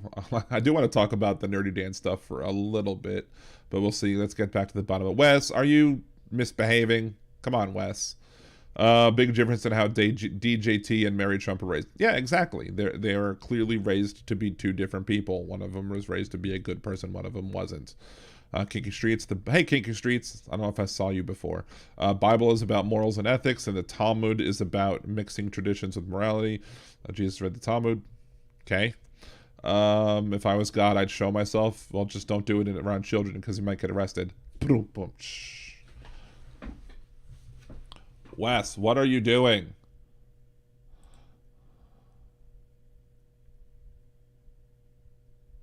Yeah, please, Wes, don't say that people are come on. No, stop it. Behave yourself, Wes, please. Again, thank you very much, Vincent. Appreciate that you joined us. If you haven't subbed yet, please make sure to subscribe as well if you haven't done so. And everybody, if you're watching, if you haven't liked the video, like the video. If you haven't subscribed to the video as well. And there's also earlier in the chat, Aaron had given nerdydan.com link to the Twitch. If you go to nerdydan.com, you have lists to all of the you have lists of all of the places where you can find Nerdy Dan online, which is, again, me. And one of those places is Twitch. And I'm trying very hard.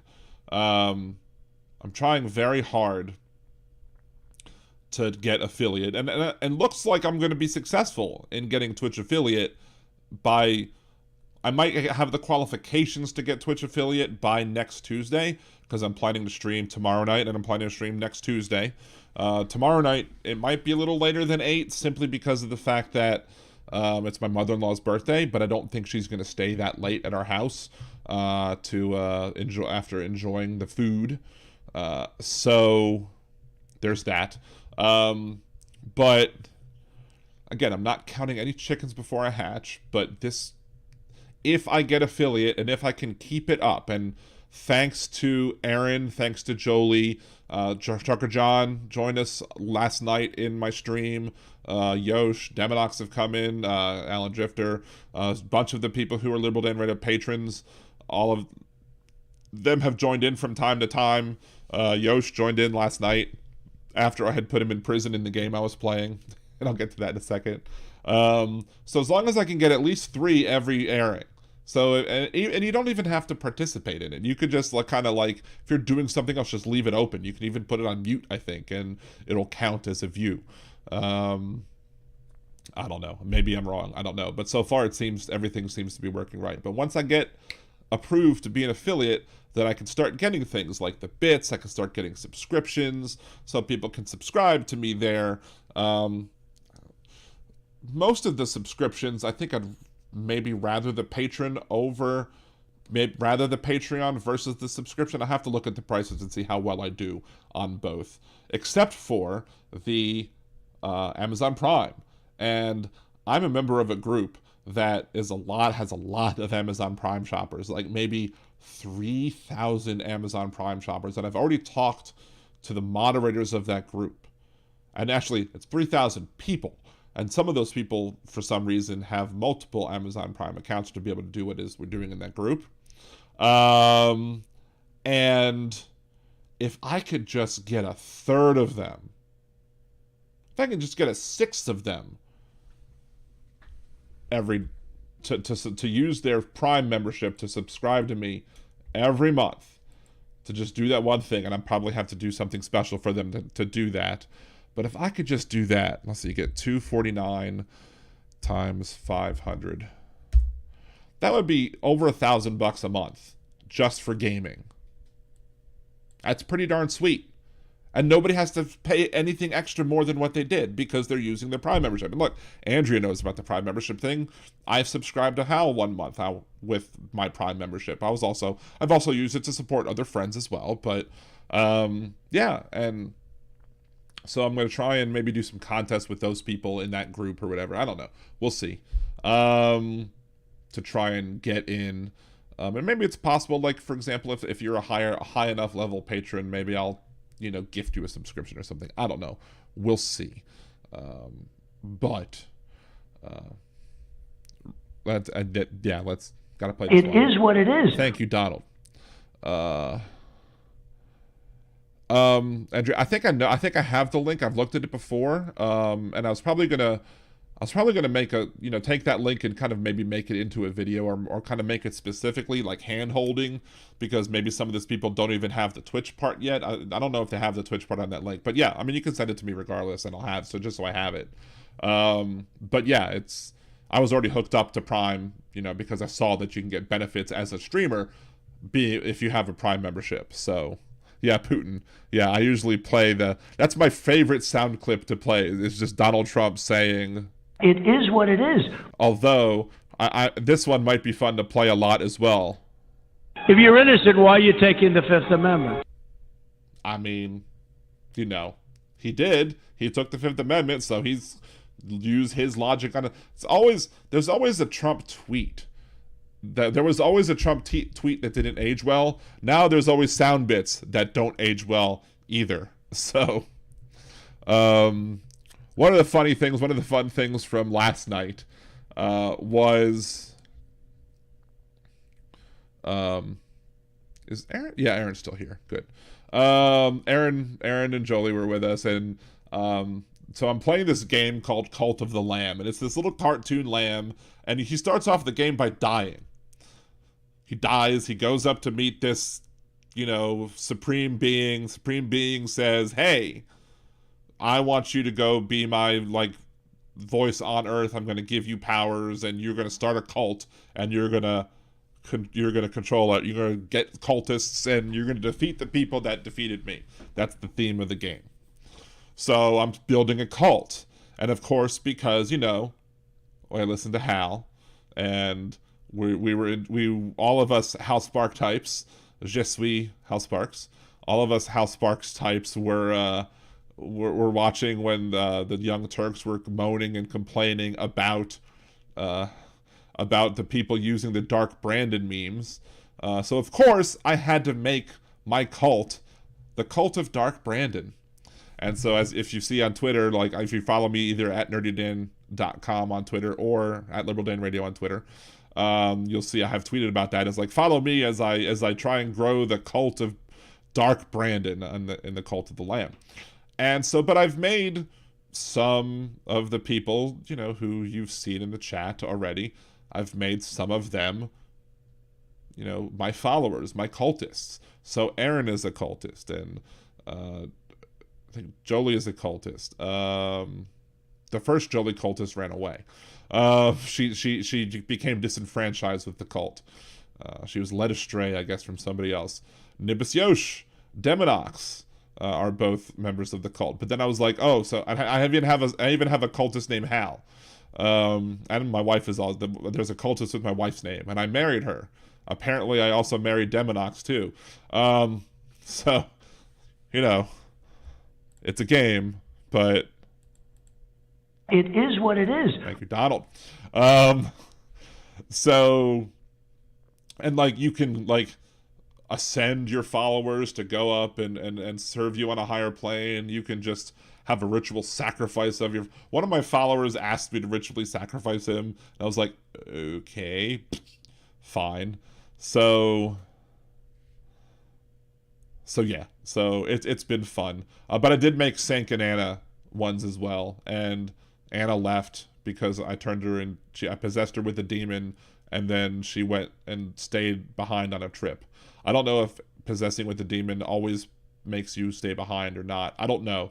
We'll see. Or makes you lose or not. But I've lost Anna at this point, which is fine.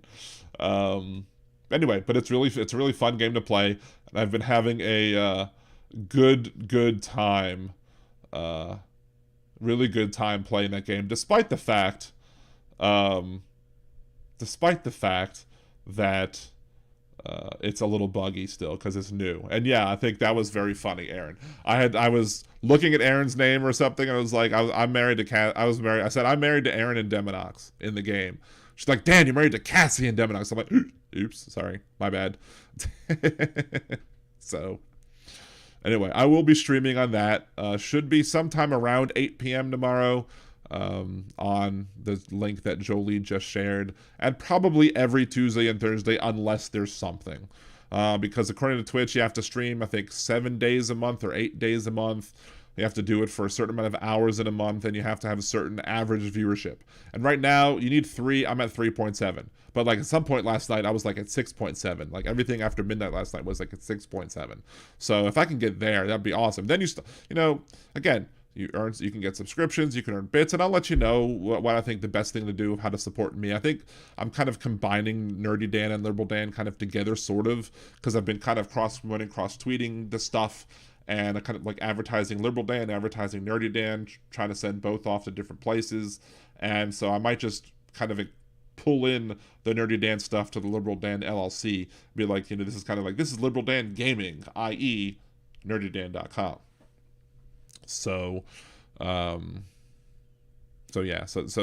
that's been fun, and that's been finally growing as I would like it to, because it's taken me a while to figure out how to get the people, and really the requirement is just getting some people who enjoy talking with me as I continue to game.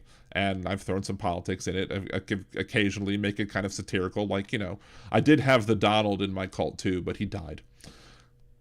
We should all be so lucky. So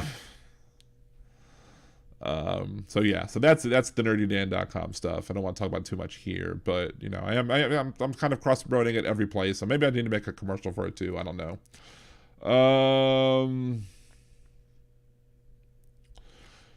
Deb, I'm very sorry for you for the loss of your pup. I did also lose mine last year. I think it was more towards the end of the year, and it was like maybe 6 years ago where she got like one of her first growth, and she was having real problems standing, and I thought she was a goner 6 years ago, or 6 years before then, maybe even, I thought she was going to go at 8, and she lasted a good long while, but towards the end there, it was just, I had to like help carry her to go to the bathroom, and she wasn't a small dog, she was a yellow lab, and she was a chunky yellow lab too, and she would waddle on. She just kept on getting more and more growths, like inside her body or whatever, and like, it became time where we had to let her go, and I was crushed, and I miss having a dog. I want to have a dog. I'm just trying to find a dog that I feel is going to be good in our current situation. I mean, I work from home, which is nice, but having a dog that would be good in this situation would include maybe a dog that's not going to terrorize the cats, because we have 3 cats. Because my youngest wanted cats, and then my wife wanted another cat on top of that cat. So we were originally going to get 2 cats. We got 3 cats, and all of them hate me. Actually, no. One of them is tolerating me when I'm scratching her. So I get a half like from that one. The other 2 don't want to be anywhere near me. There's some disgustingly cute pictures of my youngest son and Agnes, which are they're just ridiculously cute together. But we're like, that's ridiculous whenever we see it, because she won't give us snuggles, but she will snuggle him like, I love you, brother. It's ridiculous. That's very cute. If I think Big and Nerdy is my for some reason is my Instagram account. I should just change that to nerdydan.com. That has some pictures on there, and those are publicly available, so you can see how ridiculously cute my kids are on there, especially with the cats.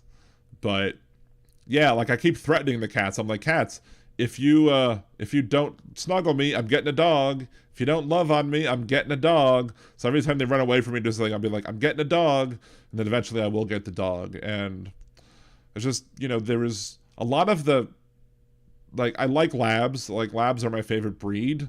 I could potentially go with a different one, but like, I'm just leery of getting some of the strays that are here simply because of the fact that a lot of the strays are mixed with pit. And I don't want to have the bad stuff with the pit. I've had some other crossbreeds that were terrible. Like I had one of my friends in my fraternity needed to use my room in the house to be able to keep, I guess, a dog that they'd found or whatever. And this dog was a half lab, half chow, and it was the absolute worst part of both breeds. The absolute worst part of both breeds combined into one dog, and it was terrible. And I had to be like, I can't anymore. This dog is eating my stuff. You need to get the dog a cage or get the dog out of my room, out of my little back house area. So yeah, nearly impossible. Cats can be a little independent. But when it comes, Henry, my youngest, will pick up the Agnes, this big fluffy cat, and we'll just snuggle, and the cat's just like, oh, I love you. Oh, you were wonderful. But me, I pick the cat up. Nope, we're out. So yeah, but eventually I will probably get a new dog. We'll see. We'll see. We'll see what happens. We'll see if I find one that'll work out, and maybe we'll be good with the kitties. Hopefully, I mean, we do have a 2-level house, and for a while we had 2 other cats previously. That's the other part that was terrible about like the past few years, is that like during COVID, S'mores was a stray that was near my mother-in-law's house, and he ended up having feline leukemia. So he lasted maybe about a year or 2 with us. He was already like 4 years old at the time. So S'mores was, he was just doing some weird things, and it was being clear that this was the end, that something needed to take place. We needed to let him go. But then like a year before, Sylvester, who Cassie found, Cassie's my wife, Cassie found underneath her workplace after she came back from Hurricane Katrina. And I would be talking to her on the phone, and I would hear her like hearing this little meow meow coming from underneath the work steps, and she'd like feed him a little bit of food or whatever. And like if it happened one day, it happened the second day, I'm like, she's totally bringing that cat home. Well, she brought the cat home, and Sylvester moved in with us from like day one when we moved into this house in like 2007. And then in 2008 we had gotten Sushi, our dog, and as a little puppy. And for a while Sylvester was not taking any crap from Sushi. He's like, nope, I can throw you on the ground, because the cat was still kind of bigger than the dog. But once Sushi started getting big enough, the cat was like, nope, I am not going to be downstairs. The cat never came downstairs till much later, and then sometimes he would go sneaking around or whatever.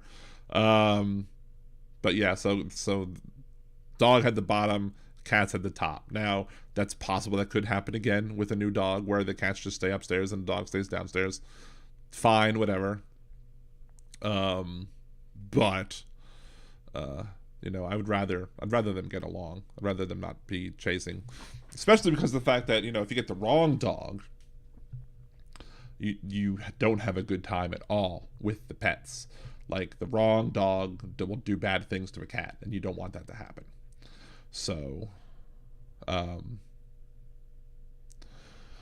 what else did I miss? I know Les came in. Thank you, Les. I appreciate you. You gave me a nice fat Venmo contribution last week, so that's awesome. I appreciate that. Again, you can support the show. You can support the show financially. Coming to Liberal Dan Radio Patreon. Patreon.liberaldan.com will get you there. That's monthly. You can also, I think, pay monthly now on buymeacoffee.com/liberaldanradio, or you just go to the liberaldan.com page and hit buy me a cider. That'll both get you there. If you want to buy me 1, 5, 10, 500 ciders, or you can just subscribe monthly there as well. I think I enabled that. Or you can one time also via Venmo as well. So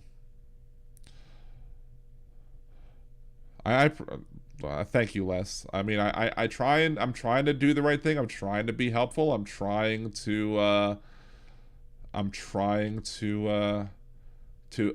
make change as best as possible, and try and affect change, and trying to advocate for the things that I feel need to be advocated for, and I think it's finally catching on, and it wouldn't be, probably wouldn't be as good as it has been without Hal Sparks. So big shout out to Hal Sparks.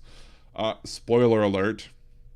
When I get to 1,000 subscribers here, I've already said, when I get to 1,000 subscribers here, I already said I'm going to make that parody.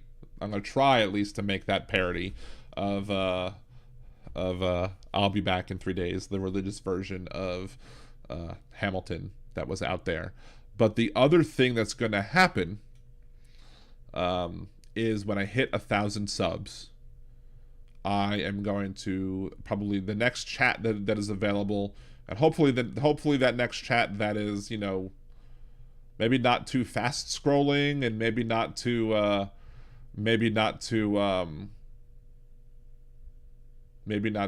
busy, or one where Hal is actually looking at the chat scroll and not busy staring at videos when he's kind of like interacting with the chat. When I get to 1,000 subs, I'm going to super chat Hal at least $250, at least. So that's my kind of spoiler, because if I do that, it will be a lot of because of Hal, and because of the fact that he's come on the show many times, and I'm hoping I'll get him back on the show. You know, last month he didn't come on the show because there was a really shitty problem going on at his house, although it was the upper deck of the toilet, not the lower one. But I'm hoping in 2 weeks that he'll be on the show again. You know, it's reserved for him if he wants it. But if I do get to 1,000, it's going to be mostly in part because of the Housemarks being on the show, and you know, how Andrea and the people in the Housemarks chat, you know, saying, hey, come on Liberal Dan after this, because I try not to do that. I try not to plug my own self for the most part in other people's chats, but if other people are going to do it, I mean, I'm appreciative of it, especially if Hal doesn't mind it. And since Andrea's a mod over at Hal's, I'm sure it's fine. So I like that, you know, that y'all are supporting me, and you know, I know we all support Hal and what Hal does, and you know, I think that's the least I could do if he gets me to the point where I can be monetized here on YouTube. So once the monetization takes effect, then I would absolutely do that. Then I can start taking subs here as well, subscriptions here. I can get super chats and all that fun stuff. So that's what I'm going to do. Anyway, I think I'm going to call this a night. I don't necessarily have anything else that I want to talk about, unless you have anything in chat that you want to talk about. Somebody buys me 20 coffees, I'll stay for another hour.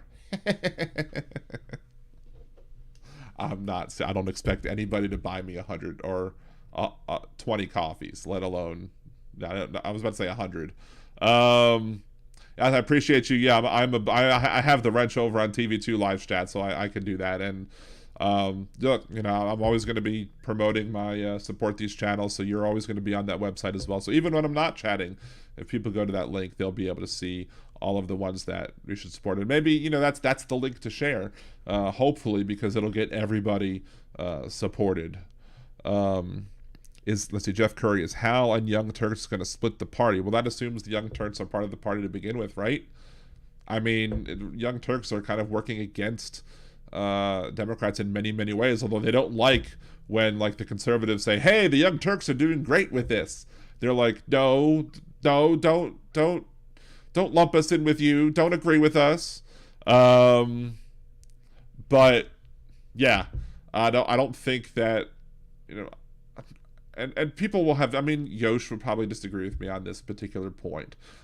But I mean, I do think that Young Turks maybe did more harm than help when it comes to that. I got an email. I want to check what the email says first. No, it's just Energy Help with Seniors, maybe? Yeah, it was. Entergy is like super ridiculously charging the people for energy, as I talked about with Davante Lewis for the Public Service Commission. And yeah, the people in the Public Service Commission are absolutely are whatchamacallit, they're absolutely beholden to the energy interests and the ones that they're supposed to be regulating. So that's why it's good to get somebody new who's not going to be beholden to them anywhere. But like my energy bill last month was like $400, and the month before that was like $500. And yes, it's been hot. I've actually had to increase my temperature in my house to, I usually keep it at 72. I've increased it to 77 because I didn't want to pay as much. And that saved me, I think, $100 last month. But their special thing that they're doing for people is if you're low enough of an income, they will give you a $150 credit on your bill one time. Way to go, Energy. That's a whole lot of help. One time. So after that one time, you're screwed. Instead of, like, you know, fixing their prices. Now, I don't understand how the whole mechanism, because even though Davante Lewis, who was on the show earlier, would be a public service commissioner that would be covering some of Orleans Parish, I think Orleans Parish is outside of the Public Service Commission when it comes to that. It's weird. Things in Louisiana can still be very weird. So I think New Orleans controls Entergy New Orleans and their rates versus the Public Service Commission controlling Entergy Louisiana and their rates. So you have two different Entergys in Louisiana. You have Entergy Louisiana, and then you have Entergy New Orleans. And so Entergy New Orleans gets separate prices or whatever, which is kind of silly. So, and it might be cheaper to have a set plan. It might be better off to have a set plan in the long one, because then you could plan for what you can get, and then it just adjusts less drastically. I don't know, but I kind of like the winter months where I don't have the high electricity bills, because, you know, it's just nice and cool. It really never gets cold here, and even if it heats up, guess what? We have gas heat, and that's not as expensive. Lots of retractions going on. Let's see. My stepfather has some sort of green leather-bound collection of Mason books, and my mom kept them for me, but she hasn't given them to me yet. Will I be able to go through them without a mentor? I wouldn't know that. Let's see, Andrea. We just found out that the line that goes from my house and to the line and to the pole will have to be replaced. They better do it on a day after it rains. 104. I don't need no electric then. Yeah, that would be hard to do. I mean, Entergy here will make changes to the light, to the power grid, and not give us any notice whatsoever. Like, we'll just lose power. It's like, oh, this is maintenance. What are you doing? Stop it. At least we have a pool. That's all I'm saying. At least we went up and bit the bullet and bought the pool last 2 summers ago in 2020 because of the pandemic, because we would normally go, like, to a public swimming pool or to the YMCA or whatever and go hang out there. I didn't catch flames walking into the YMCA, but we couldn't go because it was closed because of the pandemic. So we went ahead and bought a new pool, and like, you could buy a used pool. That's kind of a silly statement. And this year, it has been a pain in the neck. It's been a pain in the neck to keep that thing from being green. It just kept getting green. I thought I fixed it. I thought I got the pool all fixed up, all, not green anymore. And then we were about to leave for our cruise, and boom, green again. So I just turned off the pool and came back. And so we had to go do some, again, shocked it, again, put some algicide in it, keep fighting it. And then just last week, I was like, it's turning a little tingy of green again. And he was like, well, just put half the bottle of the algicide in. And I was like, nope, I'm going to put the entire bottle of the algicide in with 2 pounds of shock. And then magically, it's clear. I'm like, what? That's August, so it's not doing us as much of a good. But I mean, it'll still say, we went in today.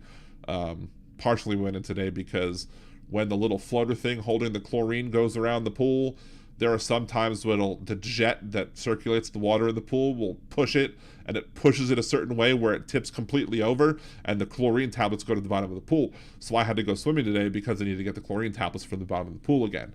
So, let's see. They don't give us notice here. My son told me he works for Spectrum, and they have to come and take their lines that do. Ugh.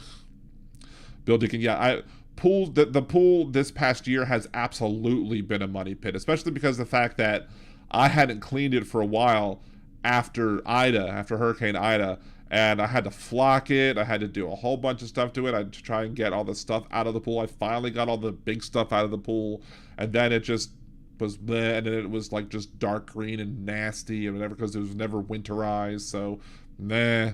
And so finally, again, it's clear now. So maybe this year I'll actually winterize it when we decide to no longer use it anymore. So it'll be the first year we winterize the pool. I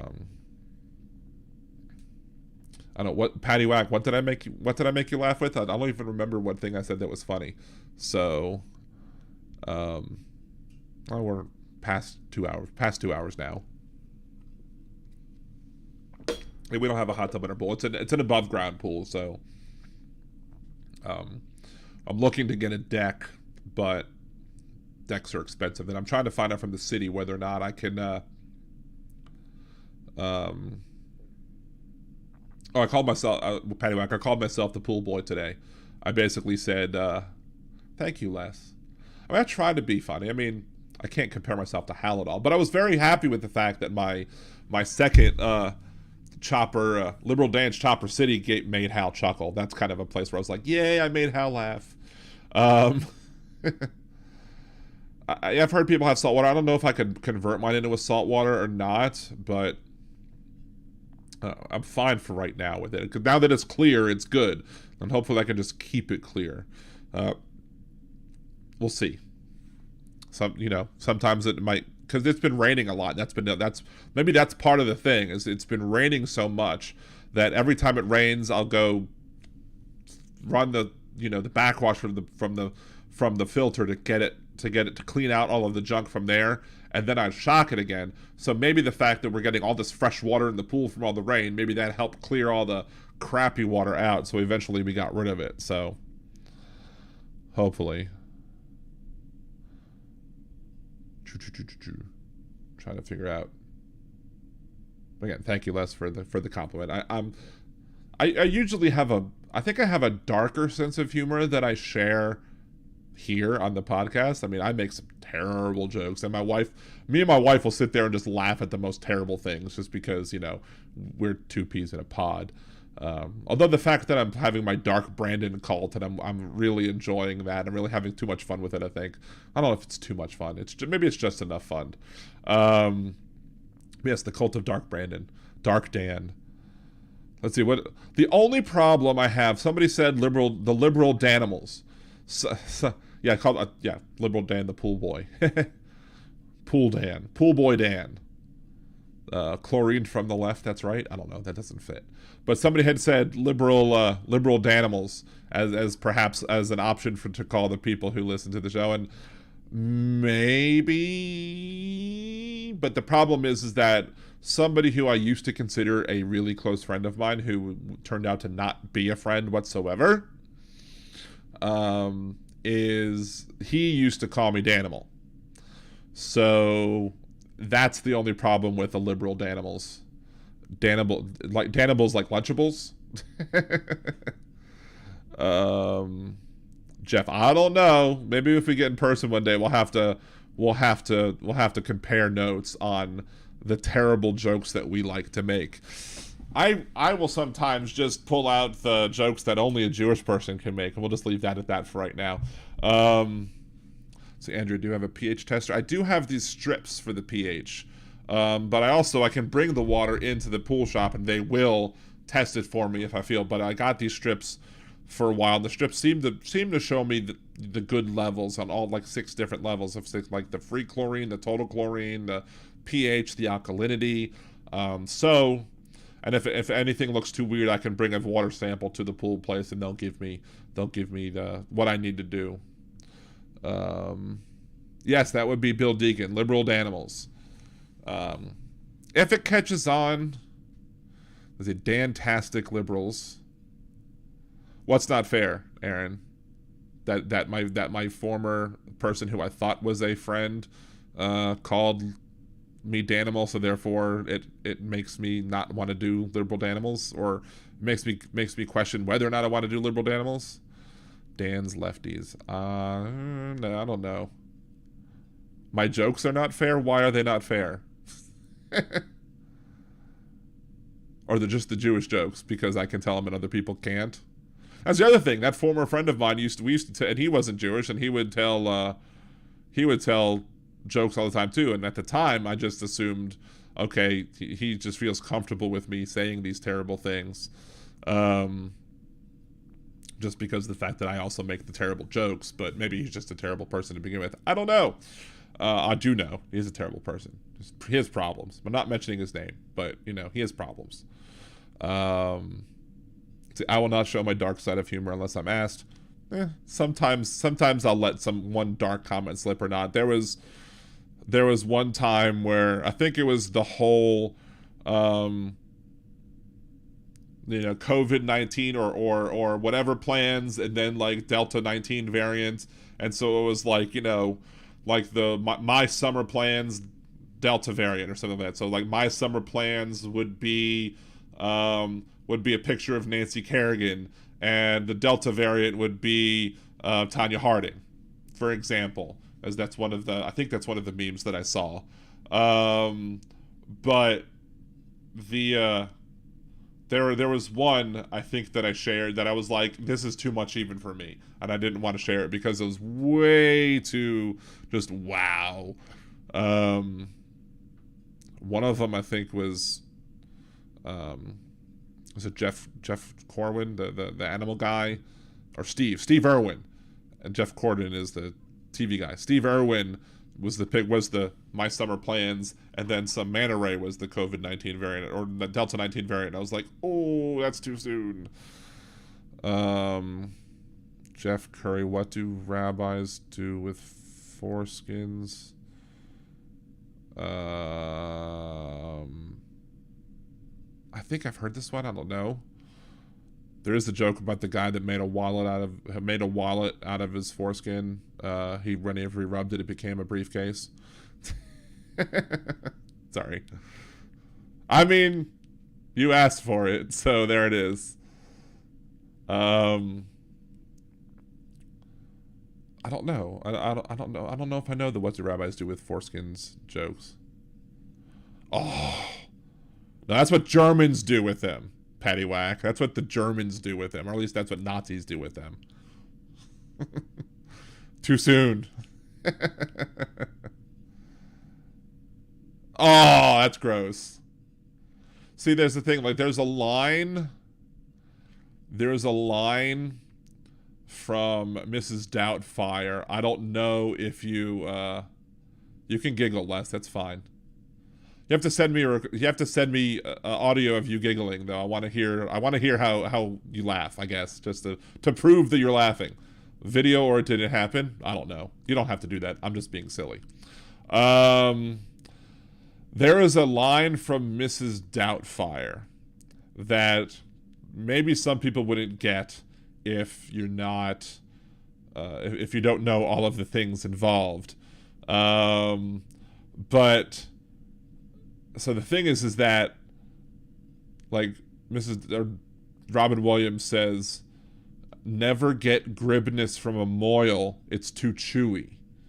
And even though I'm Jewish, I didn't know what gribness was, but I assumed it was a foreskin joke. Well, gribness is like fried chicken skins. So you take, like, it's kind of like it's almost like a chicken crackling almost. You take the chicken skin and you fry it by itself, and it's a crunchy little chip thing or whatever. So you're making a chip out of the chicken skin. So if you would get gribness from a moil, it might not be chicken skin that you're using, and it's too chewy. So I was like, okay, I get the joke. It's really funny. I don't know, Aaron. If there's a line, I'm already on the other side of that line. If you cross the line to get to me, I mean, I guess that means you cross it into, but I'm already there to begin with. So, let's see. Nearly Impossible. Libby Danny? No, I don't think Libby Danny's works. Can't I go listen to Spirit? What's Spirit Boxes? I don't know what that is. So, I mean, if you want to go, Aaron, you can. I mean, you're a volunteer, so, let's see. Why don't a place make chicken skin sandwiches? I mean, there is one place down here that actually does make fried chicken skins, and they do those pretty good. They're crackling. Their fried pork cracklings are terrible, but their chicken skins are really good. It's just, it's not very convenient to where I live, so I'm never really in that area. And B, I think they're kind of terrible when it comes to politics, and there are other restaurants I want to support. So, meh. Oh, you're kidding? Okay, I don't know. I have started watching. I've watched the American version of Ghosts, but I started watching the British version of Ghosts, and they're very similar so far. It's just different ghosts because one's in, America and one's in Britain. So clearly you're not going to have Native Americans in the British one. Clearly you're not going to have a member of British Parliament in the American one. Let's see, Paddywhack. I think pork rinds are disgusting. I'm not wild about most pork rinds in and of themselves. It's not the rinds that do it. It's the cracklings. It's the rendered fat with the skin that you need. You can't just have the skin. It needs to be the rendered fat with the skin, and you have to do it right. There are places that do it right, and there are places that do it terribly. And when it's good, it's really good. When it's bad, it's really bad.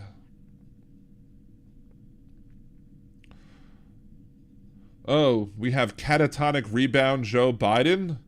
Look at that. Is that my first real troll?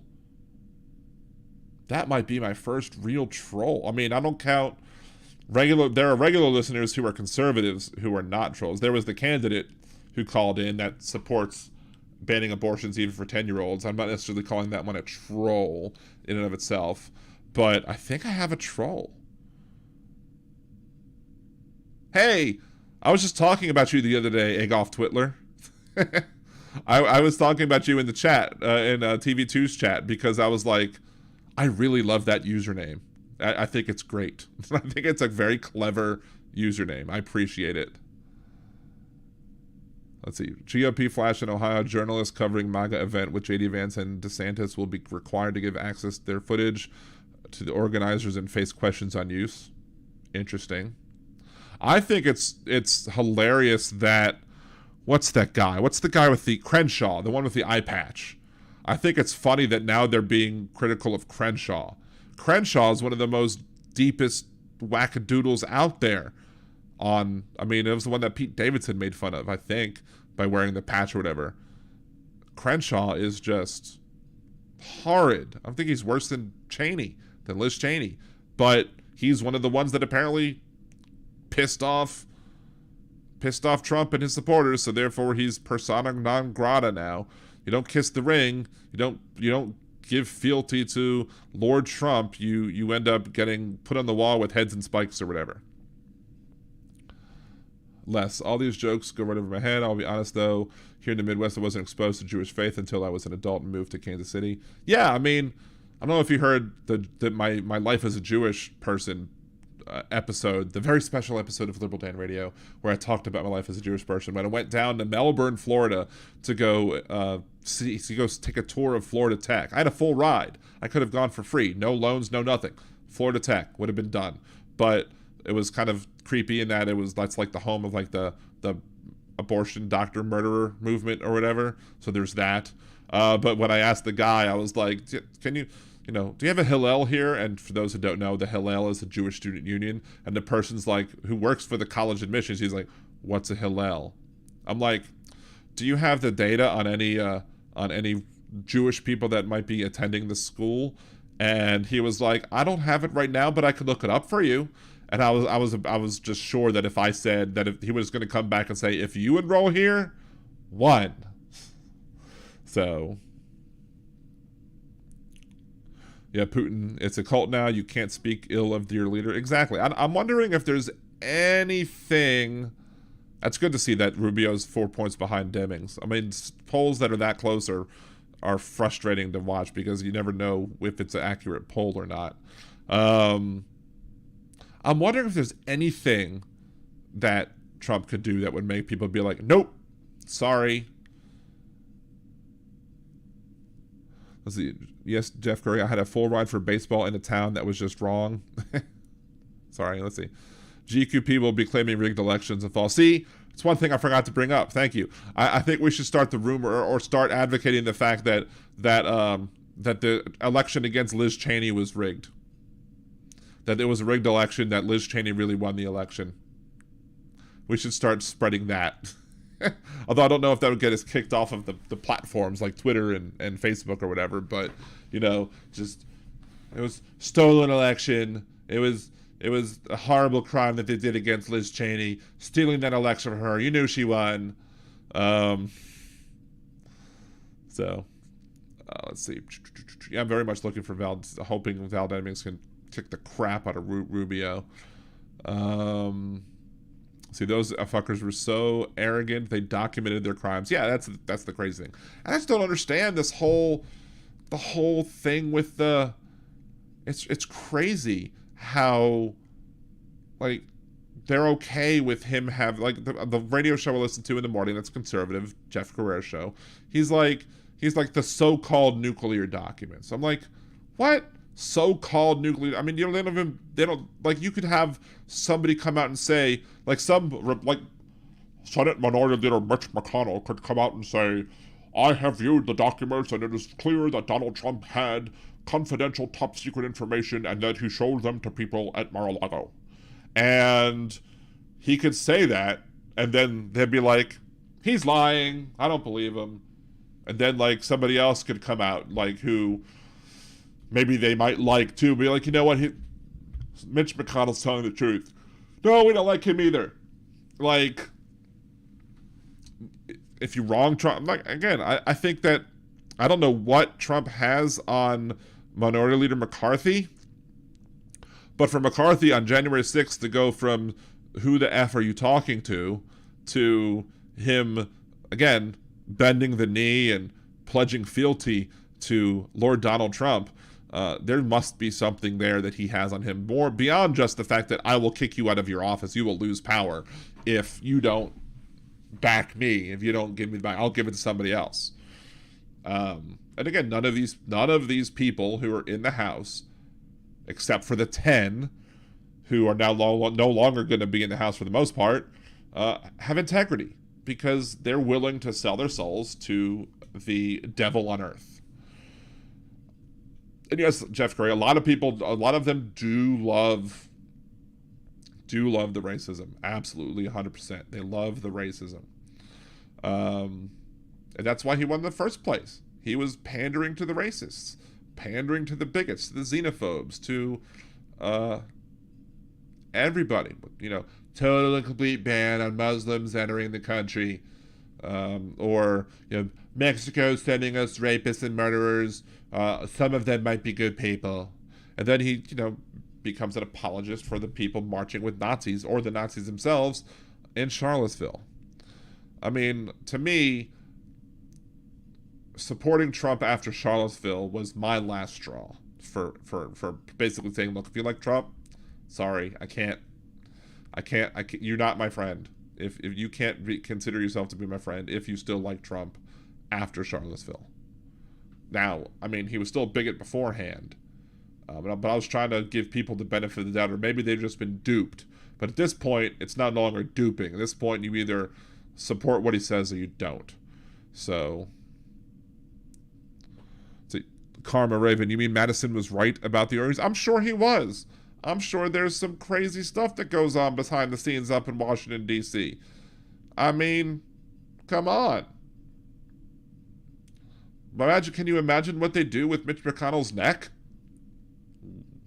I don't know. Maybe I just crossed the line. I don't know. So, let's see. The irony is, Putin says, the irony is Liz's politics was part of the early fuel for the madness we see in the GOP. Yeah, I mean, Liz is a terrible person.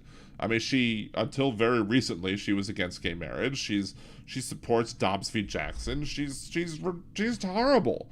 She just, on this one issue, she's a stop clock. She happens to be right on this particular issue. On everything else, screw her. No. Actually, don't screw her. I don't want to give her the pleasure. But, let's see. What else? Let me scroll back up, see some more. Then there's the whole thing with the passports or whatever. I'm like, look, if they were in the boxes, then they got it back to you. Fine, whatever. But I'm surprised that they didn't seize them because to me, Trump's a flight risk. I guess they can't necessarily take I guess in order for them to seize the passports for indefinitely, the only way to do that would be to assign him a charge, would be to charge him with something. And then you could probably take his passport. I don't think you could take someone's passports just if they're simply a person of interest or something like that. And I'm thinking eventually, I mean, there's a completely valid hypothesis, a completely valid line of reasoning that says Donald Trump will never flee the country because he'll never admit that he was wrong. But ultimately, at the end of the day, my personal opinion is if he has the if he sees it coming and he has the opportunity to get out of Dodge, I think he might very well just flee the country at that point. And then just try and be like, from afar advocating for change while, he's sitting in the middle of some non-extradition country, issuing demands like, go vote for me for president. I'm going to run for president from this other country. And if you vote for me and I win, I'll be able to come back. And then I'll pardon myself. I'll take the oath of office and I'll pardon myself. Anyway, let's see.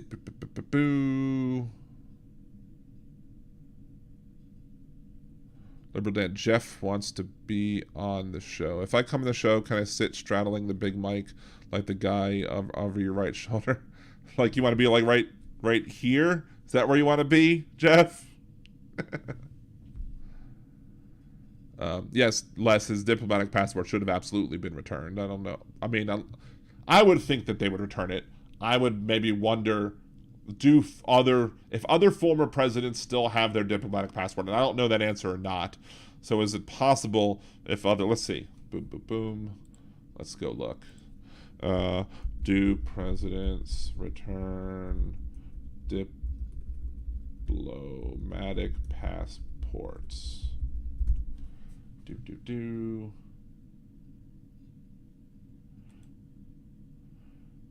Special interest passport must be returned to the Department of State among termination of the bearer's official or diplomatic status, or at such other time as the department may determine. So, let's see. The diplomatic passport is only good for 5 years. Presidents are allowed to keep those passports even after leaving office. They may renew them, but hold on. This is on Quora.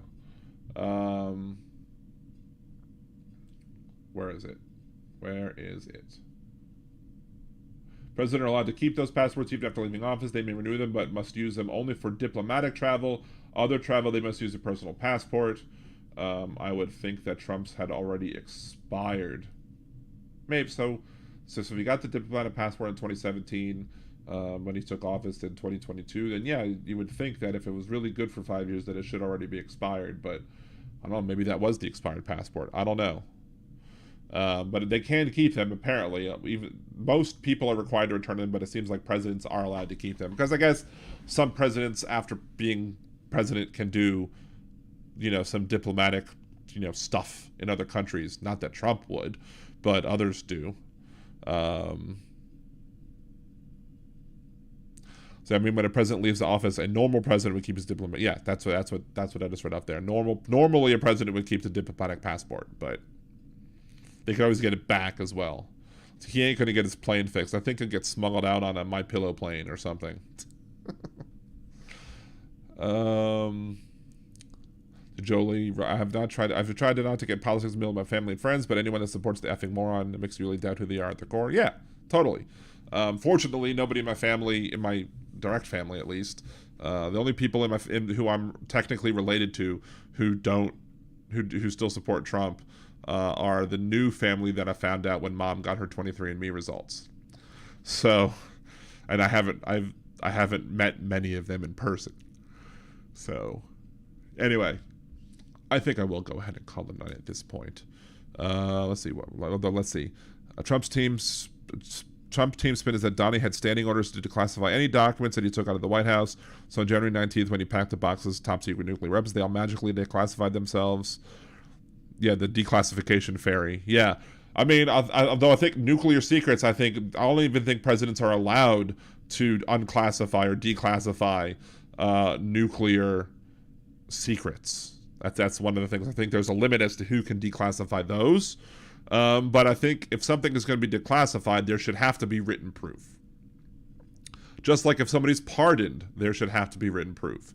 And so then there's the question of, well, are there invisible pardons that he wrote that he just kept in his pocket until he had to release them and had them sealed in such a way so that people can say, oh, this clearly was mailed to himself or before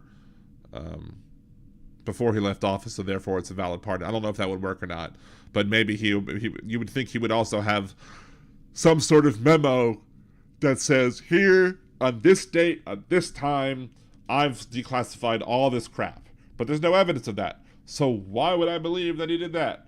I have no reason to believe so. Neither do y'all. Has anyone here lost a family member due to Trump? Hands up. I lost family members during his administration. I can't say that I lost a family member. Oh, I thought you meant died, like because of Trump, that they died. Not lost a family member, i.e. yeeted somebody out of the family. Technically, again, my mom found her half-brother via 23andMe. I was friends with him on Facebook briefly, but then I was too liberal for him, so he just blocked me or whatever.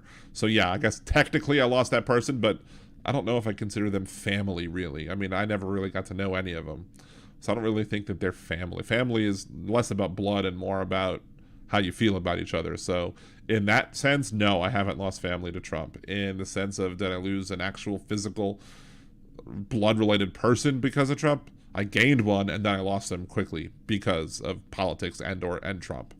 So, there's a process, but Trump never follows the process, of course. Declassified documents getting declassified require the asset's name to be aware of their covers being burned. That's also, but would Trump care about that? I don't think so. I don't think Trump would care about that at all. I'm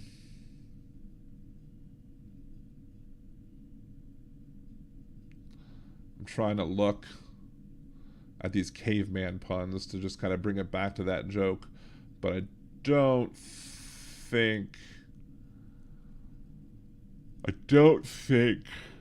don't even get that joke at all.